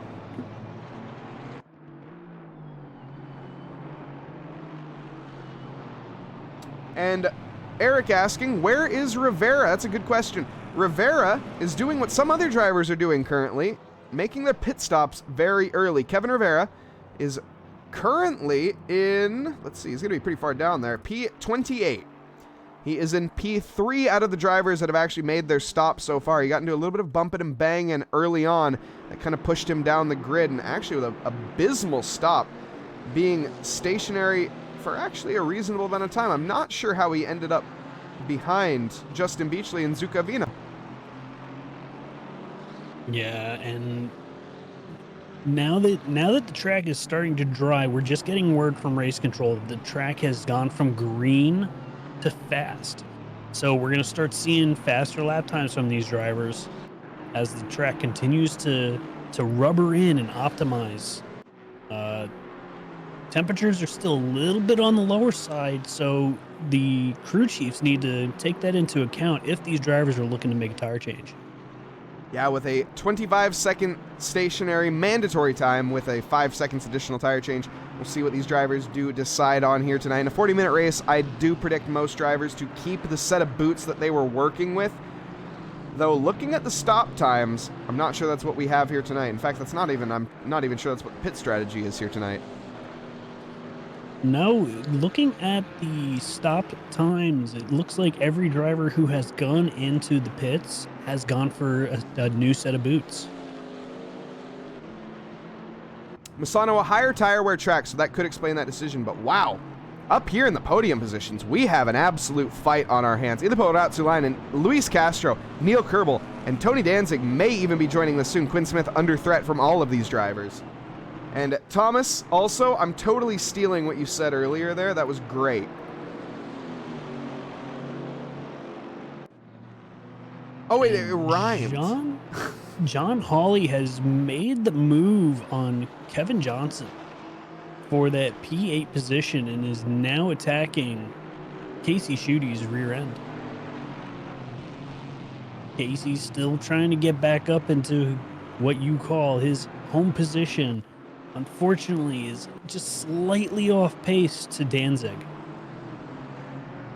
Yeah, Danzig last time around was looking at a 145.1 to Casey's 146.6. So quite a bit of pace difference.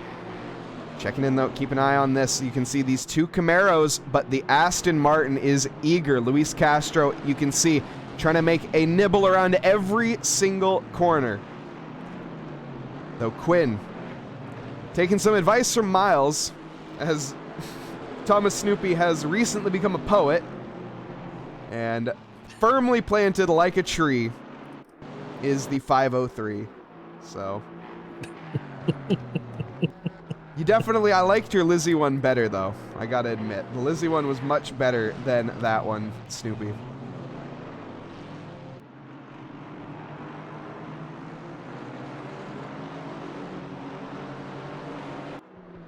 Once again, looking further back in the field, looking at some of these battles going on, we have Alexio Gappa working on Dimmick, making the pass, coming around the final corner.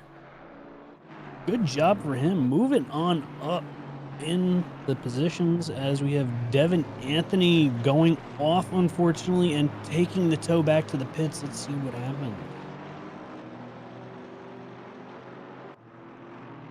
As we watch that on the replay here, we can also see John Hawley side by side with Casey Schutte again. These two, you cannot separate them if you tried. Can't even fit a pry bar there and get these two apart. This is insanity. Casey up into P6 again. John Hawley relinquished to 7th, but I don't think these positions are firm whatsoever. In fact, John Hawley is looking to change this immediately back. Oh no. I think Devin Anthony ran out of fuel. He just started slowing down coming around turn 2 and just came to a stop right before turn 3. He must have forgot to change his setup. Or something, or forget to add fuel at the beginning of the session, because we're not even close to the end. That may mean that he was significantly overfueled in qualifying, and significantly underfueled in the race, or, well, something else could have happened, but very interesting. Or he could have just missed his pit window that his crew chief set up. That could be too. It's an early pit window. Get that box command. That's a very early pit window. It's very possible that the driver's going for that early on low fuel strategy to gain as many positions at the beginning and then just pit and fill up your tank and try to take it slow to the end. And a livery deep dive of Neil Kerbel. We can most certainly get that. We're going to keep an eye, though, on this battle for this current moment. Tony Danzig is going to be breathing a bit of a sigh of relief in that Noobs R Us AMG with Casey behind and John Hawley. These two a little bit occupied with each other currently, but it looks like Casey may be pulling out of that range here, but no, it's not John Hawley. Why would I even count him out?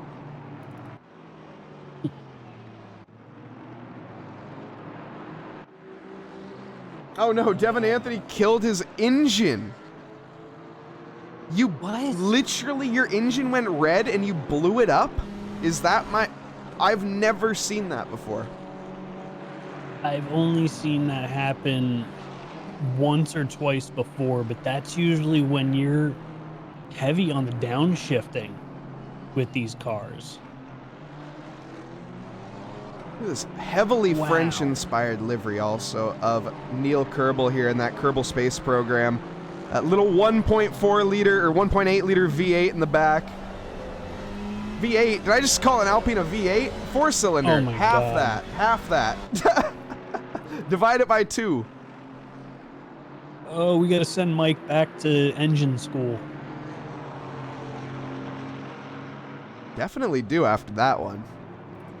Yep, and Mike Burkhoff is now working at the bumper of Kevin Johnson, trying to get that P7 position away.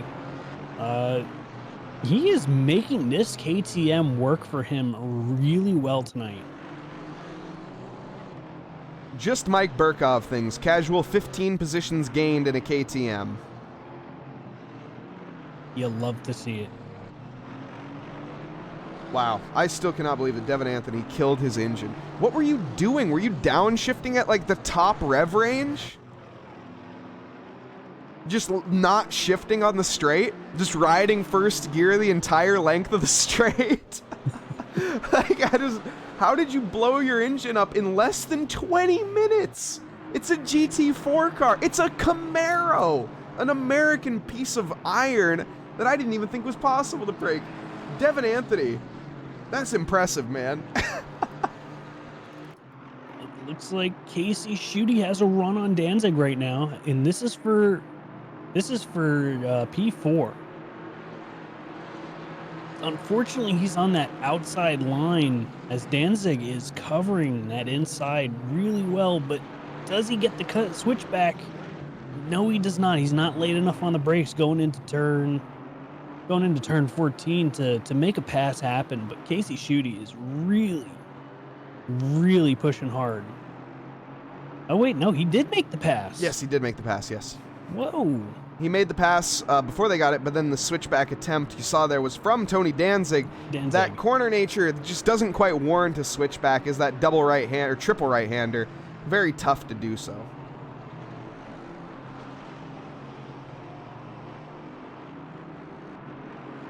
And why don't we check out Adam King's livery as well?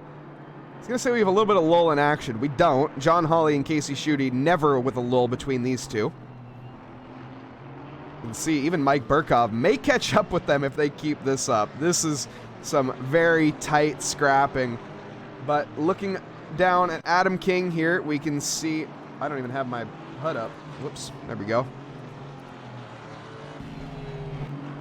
A nice, simple Silver Arrow livery. I think is the best way of putting it. It's got some green? That's not silver, is it? That's not a Silver Arrow. Looks kind of silverish, but it also has a green hint to it. As Jay Hawley is pushing Casey Schutte to the limits right now, and Jay Hawley nosing out ahead of Casey, coming into turn 12. Casey Schutte has that inside line though, and unfortunately, John Hawley goes off just a little bit wide and is now under attack by who's that behind him? That's back marker Potts Weaver, who's already been in for his pit. Casey has said, "I've had enough of this, everyone," and came into the pits. He will be rejoining that fight later. But for now, I'm going to maybe strap on a fresh set of boots. I'm still not convinced on what the strategy is here tonight, because it's definitely not a 25-second fixed fueling, as these drivers have been remaining stationary for quite a bit longer than that on average. So it'd be interesting. I just didn't predict to see GT4s taking tires in a 40-minute race. There have been a couple of drivers who have not taken tires. Quinn Smith being one of them, Ilippo Rautsalainen another. But it looks like the pit strategy for tonight is to take those tires and get that fresh rubber, because with the damp conditions at the start of this race, these drivers were scrubbing rubber off their tires just from sliding around, so I can understand it. Also, Soda Pop 260 dropping a follow and saying check out my boy 212 papers. He didn't pay his tags. I'm not sure what you mean by that. But we'll take a nice little deep dive on his livery as Neil Kerbel has picked up a stop-go 30 penalty. He was in P3. At least at one point. I don't think he was overall. But that will definitely put a damper on his positions. He will be plummeting further down the grid by quite a margin. This is one of the longer pit stops here at Misano, if I recall correctly. It's about, for a drive-through penalty, going to take about 28 seconds. So a stop go 30, that's going to actually result in about 63 seconds stationary. Yeah, and then it's that long, slow, arduous drive, snaking along the pit exit, just hoping to hit that line sooner rather than later so you can get on the gas, get right back out there on the track. And I also should correct myself. I misspoke. It is not that time that I said, what was it, 63 seconds is not the stationary time. That is the entire time from pit entry to pit exit. My apologies. I did get that one mixed up.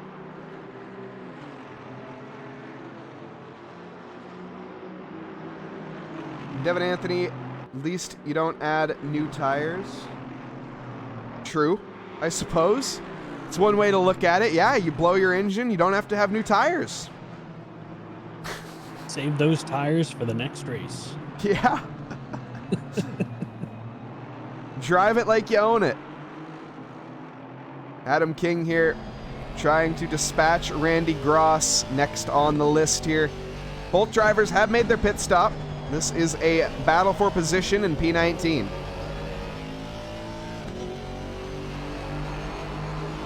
fact, most drivers have made their stop here tonight.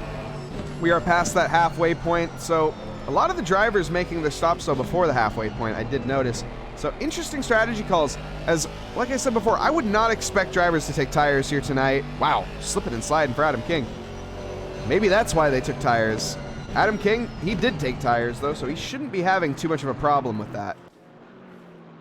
No, he shouldn't. And going off of the statistics page, we still have 3 drivers who have not pitted yet, which is our current leader, Miles Sewell, John Hawley, who's currently P2, and Scott Sullivan.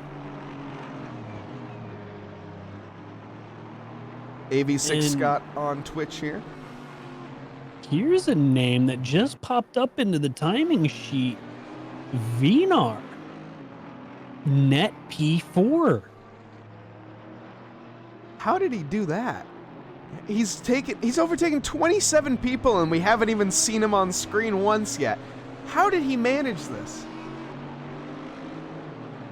He has to still need a pit stop. Yes, he does.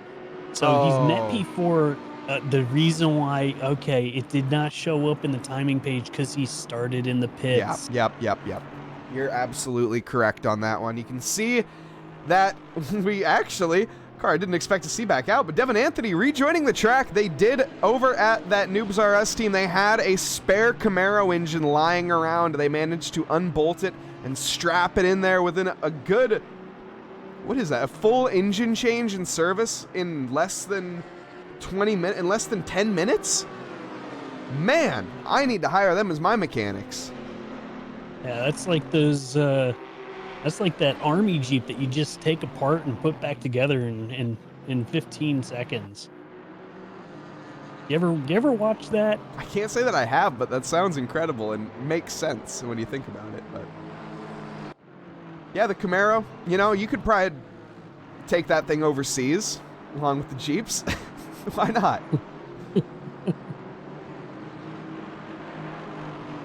And Eric is well pointing out a fact in chat that it is awesome, or how awesome is it that John Hawley is no longer rookie status?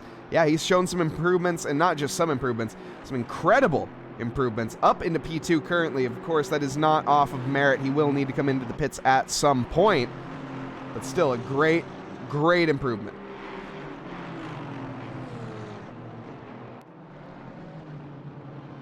Oh yeah, you know, Snoopy, I agree. Yeah, over here in Italy, it's very common to just find a 350 small block laying around, you know. You just got to go down to the local scrap yard. Hell, they may even had one out back, now that I think about it.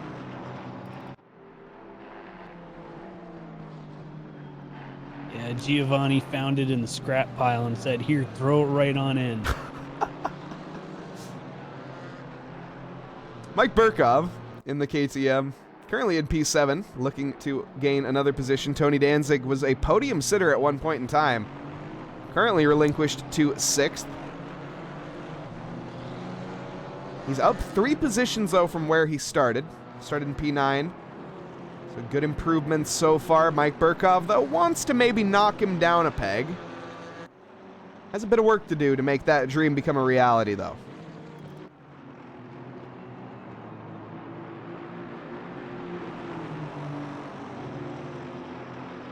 So I'm looking at these current gaps right now. Ilippo Ratsalainen, who has already pitted. Oh my goodness, is sorry, 30... Steven. I don't mean to interrupt you here, but we have some collision. We have a collision on track here. This is big. Justin Beachley, is this on pit exit? Are we about to see 2 drivers come together on pit exit? I think we most certainly are. You can see washing to the outside. Oh man, you hate to see it. That was Alexio Gappa. Oh, and he tags him again. Oh, hold your brakes. Oh, you really do hate to see it. Oh, but sorry to interrupt there, Steven. Continue on that thought. But looking at our timing gaps, Miles Sewell, because he stayed out, has been racing on these burnt-in rubbers. Ilippo Ratsalainen, who came in a lot earlier, is 38 seconds back. And with that timing, we might have a new leader after Miles Sewell comes in for the pit. Yeah, with your logic there, Steven, I would say almost certainly, as due to the fact of a pit stop alone, you can see these drivers, just the time it takes to walk from pit entry down to pit exit takes 42 seconds. And that's not including the time stationary to take fuel and potentially tires. I presume Miles isn't taking tires at this point. I think that is not going to happen. But Ilipo, only 41 seconds. I think he is well within range. And Kevin Rivera may even be within range as well.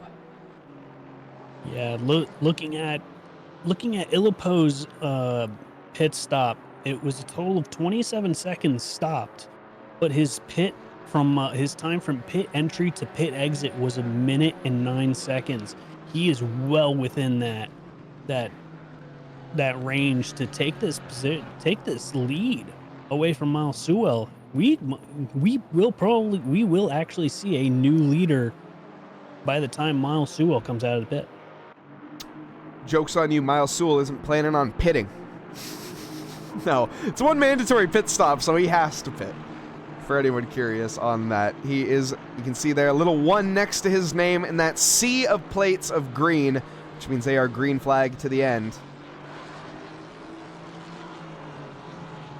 Behind, though. Him and John Hawley are the last two holdouts to come into the pits. So Miles is sitting on a heavy tank and losing a lot of time. And as I say that, he's now coming into the pits. This will be the determining factor where he comes out. We're currently following along here with Casey Schutte, who's chasing Mike Burkov as well as Tony Danzig a little bit up in front there. You can see the Alpine. Wait, Alpine? Why is there an Alpine involved here? That's Kevin? Is that Kevin? No. Anyways, that's a back marker. My apologies. Not who I thought it was. Casey Schutte, though, doesn't particularly care about that car. He just really cares about the KTM directly in front of him. You can see he's going to have a look as he gains under braking. That's where the Porsche specializes there. The nimbleness. Why don't we take a look here at Ilipo, though? This is where... Oh, Ilipo's gone. Kevin? Wait, hold on. No, he's not. Ilipo... Okay, Miles Sewell's still in the pits. My bad. So, yeah, I'm keeping an eye on this as Miles Sewell has now completed his pit stop. He did opt for tires. why? That as seems... Ilipo is now coming into turn 1, so he's now made it into the turn 1 complex. Sewell is still waiting as he finally hits the pit wall line. He is now net P2. Ilipo has made the pass. Kevin Rivera is close behind. Well, not close behind, but he's 8 seconds back. Miles Sewell with a 2-second gap and on fresh rubbers with 8.5 minutes left in this race. I think he might have it with these fresh rubbers. 3.1 seconds is the gap. Ilipo on his old tires. I mean, those tires are from the beginning of this race 40 minutes ago. This is going to be close. I got to say, this is going to be an interesting conversation in the post-race interview room. I have a really sneaking suspicion because Miles Sewell's strategy is really about to work, or it's really about to not work. Because staying out for that long, I don't know why he took tires. Well, with the fresh rubber, he'll have, if he can get them up to temp real quick, which I think he will have about maybe 4 laps to hunt down Ilipo. And I'm seeing that gap come down already. We will know more after Miles comes around the track one more time to complete the outlet. But as it stands right now, wait, Miles Sewell comes back into the pits with a stop-go 30, speeding in the pit lane. We missed that. How the heck did we miss that? We're terrible at our job, Steven. Yes, we are. How the heck did we miss that? Miles isn't even going to finish on the podium. John Hawley, he's going to sneak his way into the podium positions, in fact. Nobody could have scripted this. Miles, with a questionable strategy call to begin with, ends up absolutely bungling it in the pit lane. So now, John Hawley will have a spot on the podium if he can hold off George Elmer. Wow. Big changes later on here. We also have a battle for P6. Casey Schutte trying to take that position away from Mike Burkov. I think he can do it by the end. Kevin Johnson as well on the charge. Zuka Vinar and Adam King. They're having their little bout as they actually gain a position just by driving in a straight line. Miles Sewell plummeting. P18 is going to be the position he's going to return to the track in. In fact, it's P19 as Reggie King is even going to slip by. No, he's not. To see it. Never mind. Reggie King just behind. Zuka, though, gets by Adam with a stellar overtake if he can make it happen. In fact, nope, he is going to have to give that position back. I don't know if he will, but he definitely should. He does. All right. Good on him. Good on him. Very respectful racing as Zuka there explores the track a bit too much, and he gains an advantage. You can see, oh my, some bumping and banging as they approach the back hairpin onto the back straight. Steven, I'm not sure what you make of this. I honestly don't know. I mean, they are fighting hard for position, but I'm keeping my eye on Casey Schutte right now, who is within 0.3 of a second of Mike Burkhoff, trying to get his home position back. Zuka really needs to give this one up on this lap and try again next lap. He's really trying. Oh, this just can go so wrong, Zuka. He needs to keep his head on his shoulders here. It's so crucial. We'll check in. Please let me know if interrupt me if anything happens with that Casey battle. I do want to see if that does come to fruition. But as we see it, Zuka the Bazooka. Let's hope he doesn't take that name a little too literally here. That's my biggest fear, as Adam King doesn't want to give this position up. I definitely am 100% confident of that. And Zuka, well, he wants to take this with not just one hand, both hands, and you can see just every opportunity he gets, he's sending it. That does actually force Adam King into a mistake. Adam King goes a little late on the brakes, washes wide onto the marbles. He's going to have a much poorer exit onto the first part of the straight, but Zuka, once again, goes fully off track to make an overtake. That one, I think, once again will be looked at by the stewards if he doesn't hand this position back, and he does hand the position back. So Zuka, with very respectful racing, but just a little too eager on his overtakes. Yeah, but right back at the attack to take that position back again, and this time cleanly. But he's off again. Runs off again. No. Zuka needs to calm down. He is, and I say this nice, I mean this in the nicest way possible. He is a driver that gets very, very fiery very, very quickly, and this can be detrimental. Like I say, I just hope we don't see what I foresee happening in the future, where that red haze, you can see that red color on the car of Zuka. Yeah, that's what he's seeing in his eyes right now. He gets the overtake once again. That was fair enough. Was it clean, though? It looked like he had all 4 tires off track. They both had all 4 tires off the track, to be completely honest. So that one was fair enough in my books. Casey Schutte has big moment. No. He drops back a second off of Mike Burkov as a result. And energy being thrown the way of John Hawley. Looks like he doesn't need it too much. He may want it. It's a good little send for him, as he's 2.3 seconds ahead of George Elmer, and nice 8 seconds behind Kevin Rivera. So a podium looking strong here. What has happened to Randy Gross? I have no idea. He just went off. Was there contact involved? I think there was, as he was having a bit of a battle here with Alex Afonso, and Alex Afonso is actually yielding, I think. No, he's not. Okay, I'm just looking at the time charts. Never mind. Oh! That was so hard to see. I have no idea what just happened. Yeah, it looked like he just stuck his nose in there, and unfortunately Afonso just came right right into the racing line as he had the position, or he had the track position to warrant that that being his corner. And unfortunately, Gross just having that nose in there sent him around. And Snoopy in chat saying, Shooty in P7, what has the world come to? I completely agree, but Snoopy, let's not count Casey out just yet. He still has 2 laps to make an overtake happen. Mike Burkov is not going to hand this position over, though. And to be honest, I don't know if Casey wants it. Just to send a message at this point, but still.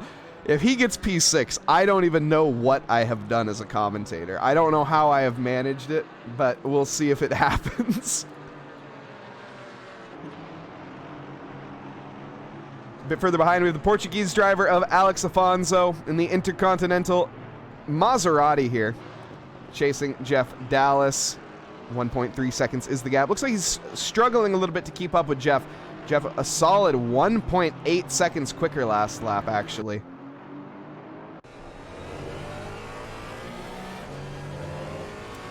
Yeah, Snoopy, Casey Shooty is back on the attack against Mike Burkhoff. He really wants that P6 position.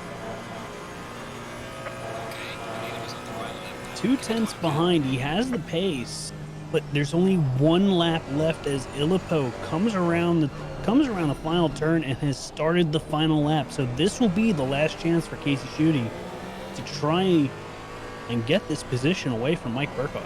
He looks eager. Steven, he looks like he wants this position, as you said. I made the joke. He wasn't sure, but no, you can tell. Every position matters here. And with a back marker coming up, this could shake things up. Mike may get held up into the chicane, actually. This is one of the worst spots you can catch somebody. He is actually a fair margin ahead. And it looks like, I think that blue flag will be caught just in time to really not impede these 2 drivers. Or will they? This triple or double right-hander in the first few corners into this left once again.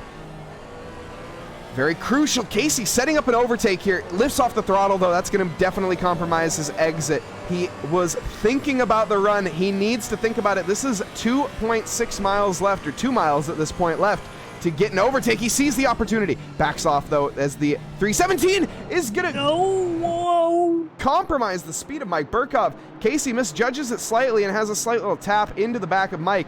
We are running out of corners here, and that damage is not going to help either driver, to be completely honest. Oh, Casey, no! Is deep and wide. The P6. It's not looking likely. I have never wanted Mike Burkov to lose a position so bad in my life because I am a big Mike Burkov fan. And Illipo has come around the final turn to take the win. Kevin Rivera coming around the corner, 13 seconds behind, and then right behind Kevin Rivera, John Hawley in the Big Kid Now Racing Mercedes. No! Casey got a drive-through penalty. Oh, he pushed no. too hard on the final lap. It's not even going to be a P7. That's a 30-second penalty being handed the way, and that's going to drop him probably down to about P18, to be honest. No.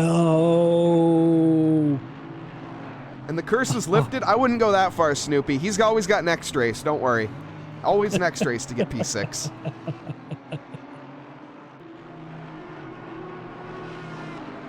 Oh, man. Zuka here. We saw some awesome fighting with him earlier. Oh, he had an opportunity to get Scott Sullivan through the final corner, but he had a big speed wobble, and the 90s AMG comes across the line for P17 with Zuka 0.3 seconds behind. Justin Beachley is going to be fighting to the end with Alexio Gappa, the Zimbabwean driver here. I think, though, should be done and dusted. Yep, holding him off. So it's going to be Gappa, Beachley, Demick for that P21, 22, and 23 position. And Luis Castro, the last one across the line. Lovely, lovely stuff here tonight. And what a race it was. If we can get our top 3 drivers into the green room, that would be awesome. Eric, I don't know if you're around and can help out with that. And Devin Anthony, well, I'm not last. Now that... Wait, hold on. Devin, I hate to break it to you, but I'm currently seeing you as last. But we'll pay no mind to the man behind the curtain. As we have it, though, we're going to head back into the booth as we await the driver interviews. So welcome back, everybody, to the booth. Hope everyone's having a lovely evening, afternoon, or morning, wherever you are in this fine world. It's been some awesome racing that we've seen tonight. And once again, the Rookie Series as well as the GT4 Open Series. The GT4s in general delivering as promised, as always, when it comes to the side-by-side raceability of these cars.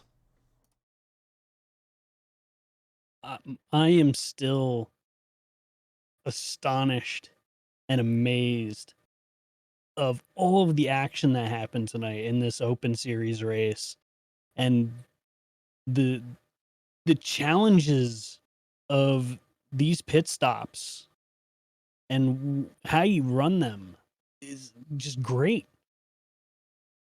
Most certainly, as we can see, a little bit of bumping and banging. A bit of a rough lap there from Kevin Rivera on the first lap, actually. See, had maybe some spinal damage as well. We have our drivers, though, in the green room, Steven. Why don't we pull them on down? Yeah. And welcome, drivers. Steven, why don't you take this one over? All right. So let's first start with our rookie driver, Casey Swanseger. Tell us about your race, man. We didn't really cover you a lot, but I saw you up there. You were doing really well. Tell us about it. I had an epiphany during qualifying from watching Miles, and then I started the race with like my super basically driving slicks in the wet tire settings, and they got up to like 30 psi, I think, like maybe 5 laps in, and then I just did an early pit stop, and I don't know, I just drove. It's good that it just drove and you did very well. Moving on to John Hawley. Is this your first podium with us? I had one a few back in the regular rookie series, but that was overall too in Brands Hatch. But this will be my second podium. There you go. Second podium, making it into third place, beating out. Oh, who was it? I can't remember, but you were George Elmer. phenomenal out there. Sorry to interrupt, but George Elmer. Yeah, you beat out George Elmer for that P3 position, and I think you actually had the pace in that car to challenge Kevin Rivera. Really? Yeah, I was quite surprised coming out of the pits in P4. I didn't understand how that happened. Maybe there's a huge incident up front. I have no idea. I'll have to watch the stream back. I have no idea. So I was a little bit shaking the whole time, kind of running in P4 there, and then just it was P3 all of a sudden. But yeah, I don't know how this happened. I have to say, yeah, we're going to be celebrating tonight. Well, there was a lot of hype in chat for you. Moving on to Kevin Rivera, our pole sitter. Unfortunately, you could not hold on to pole on that first lap. Did the damp conditions catch you out?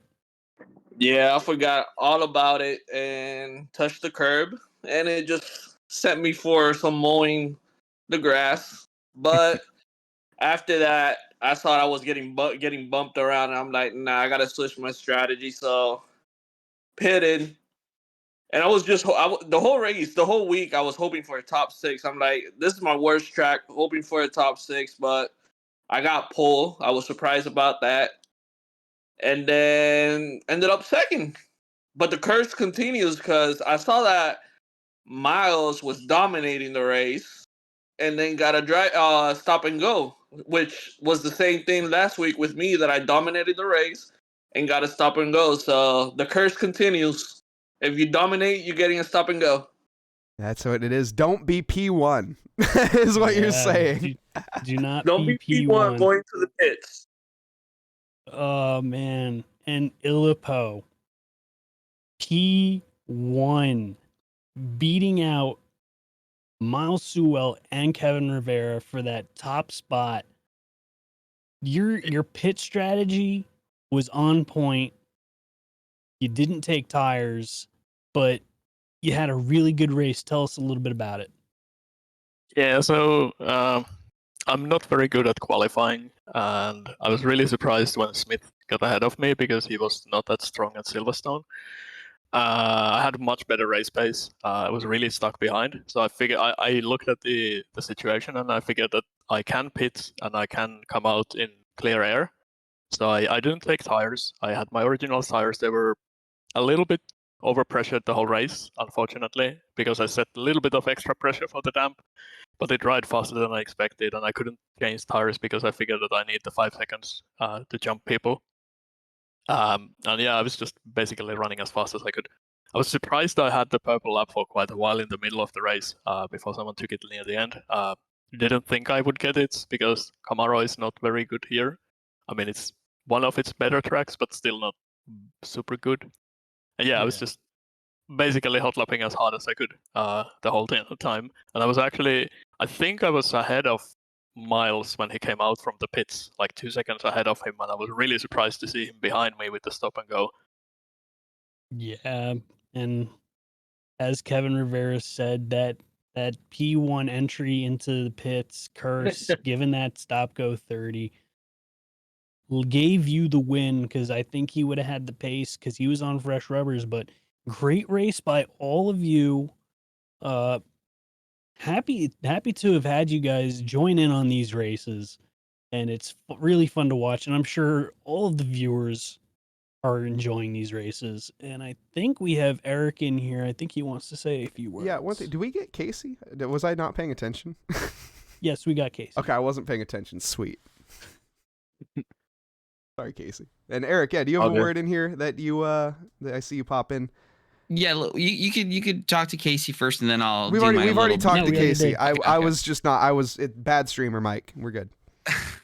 Well, two things. The first thing that I want to talk about is John Holly. Oh my God, this is so exciting.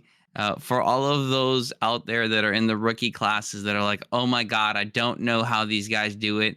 What was it, like 4 seasons ago that you joined? 3 seasons ago you joined, John? Basically, a pure and absolute rookie. And look at where you are now. It is possible. It is doable. It is real. It just takes a bit of time, a bit of practice. And John Holly is the perfect example. New to sim racing, John, give us a little bit of history of where you were a couple seasons ago and how you got here. Yeah, well, yeah, I have to say, yeah, I just bought a wheel. Didn't know much about sim racing at all. Found TRACKILICIOUS on Reddit, I believe. They said, hey, check out the rookie series. They can really help you out. Learn some track etiquette, racecraft, get confident behind the wheel. And I did it, and you guys were fantastic. It was a positive community. I learned a lot from Ilpo and Miles. And I have to say, hearkening back to what Casey said about like watching Miles' onboard, I definitely did that in qualifying, and it was an epiphany, I have to say. So thank you, Miles, very much. And that's how it happens in real life as well, guys.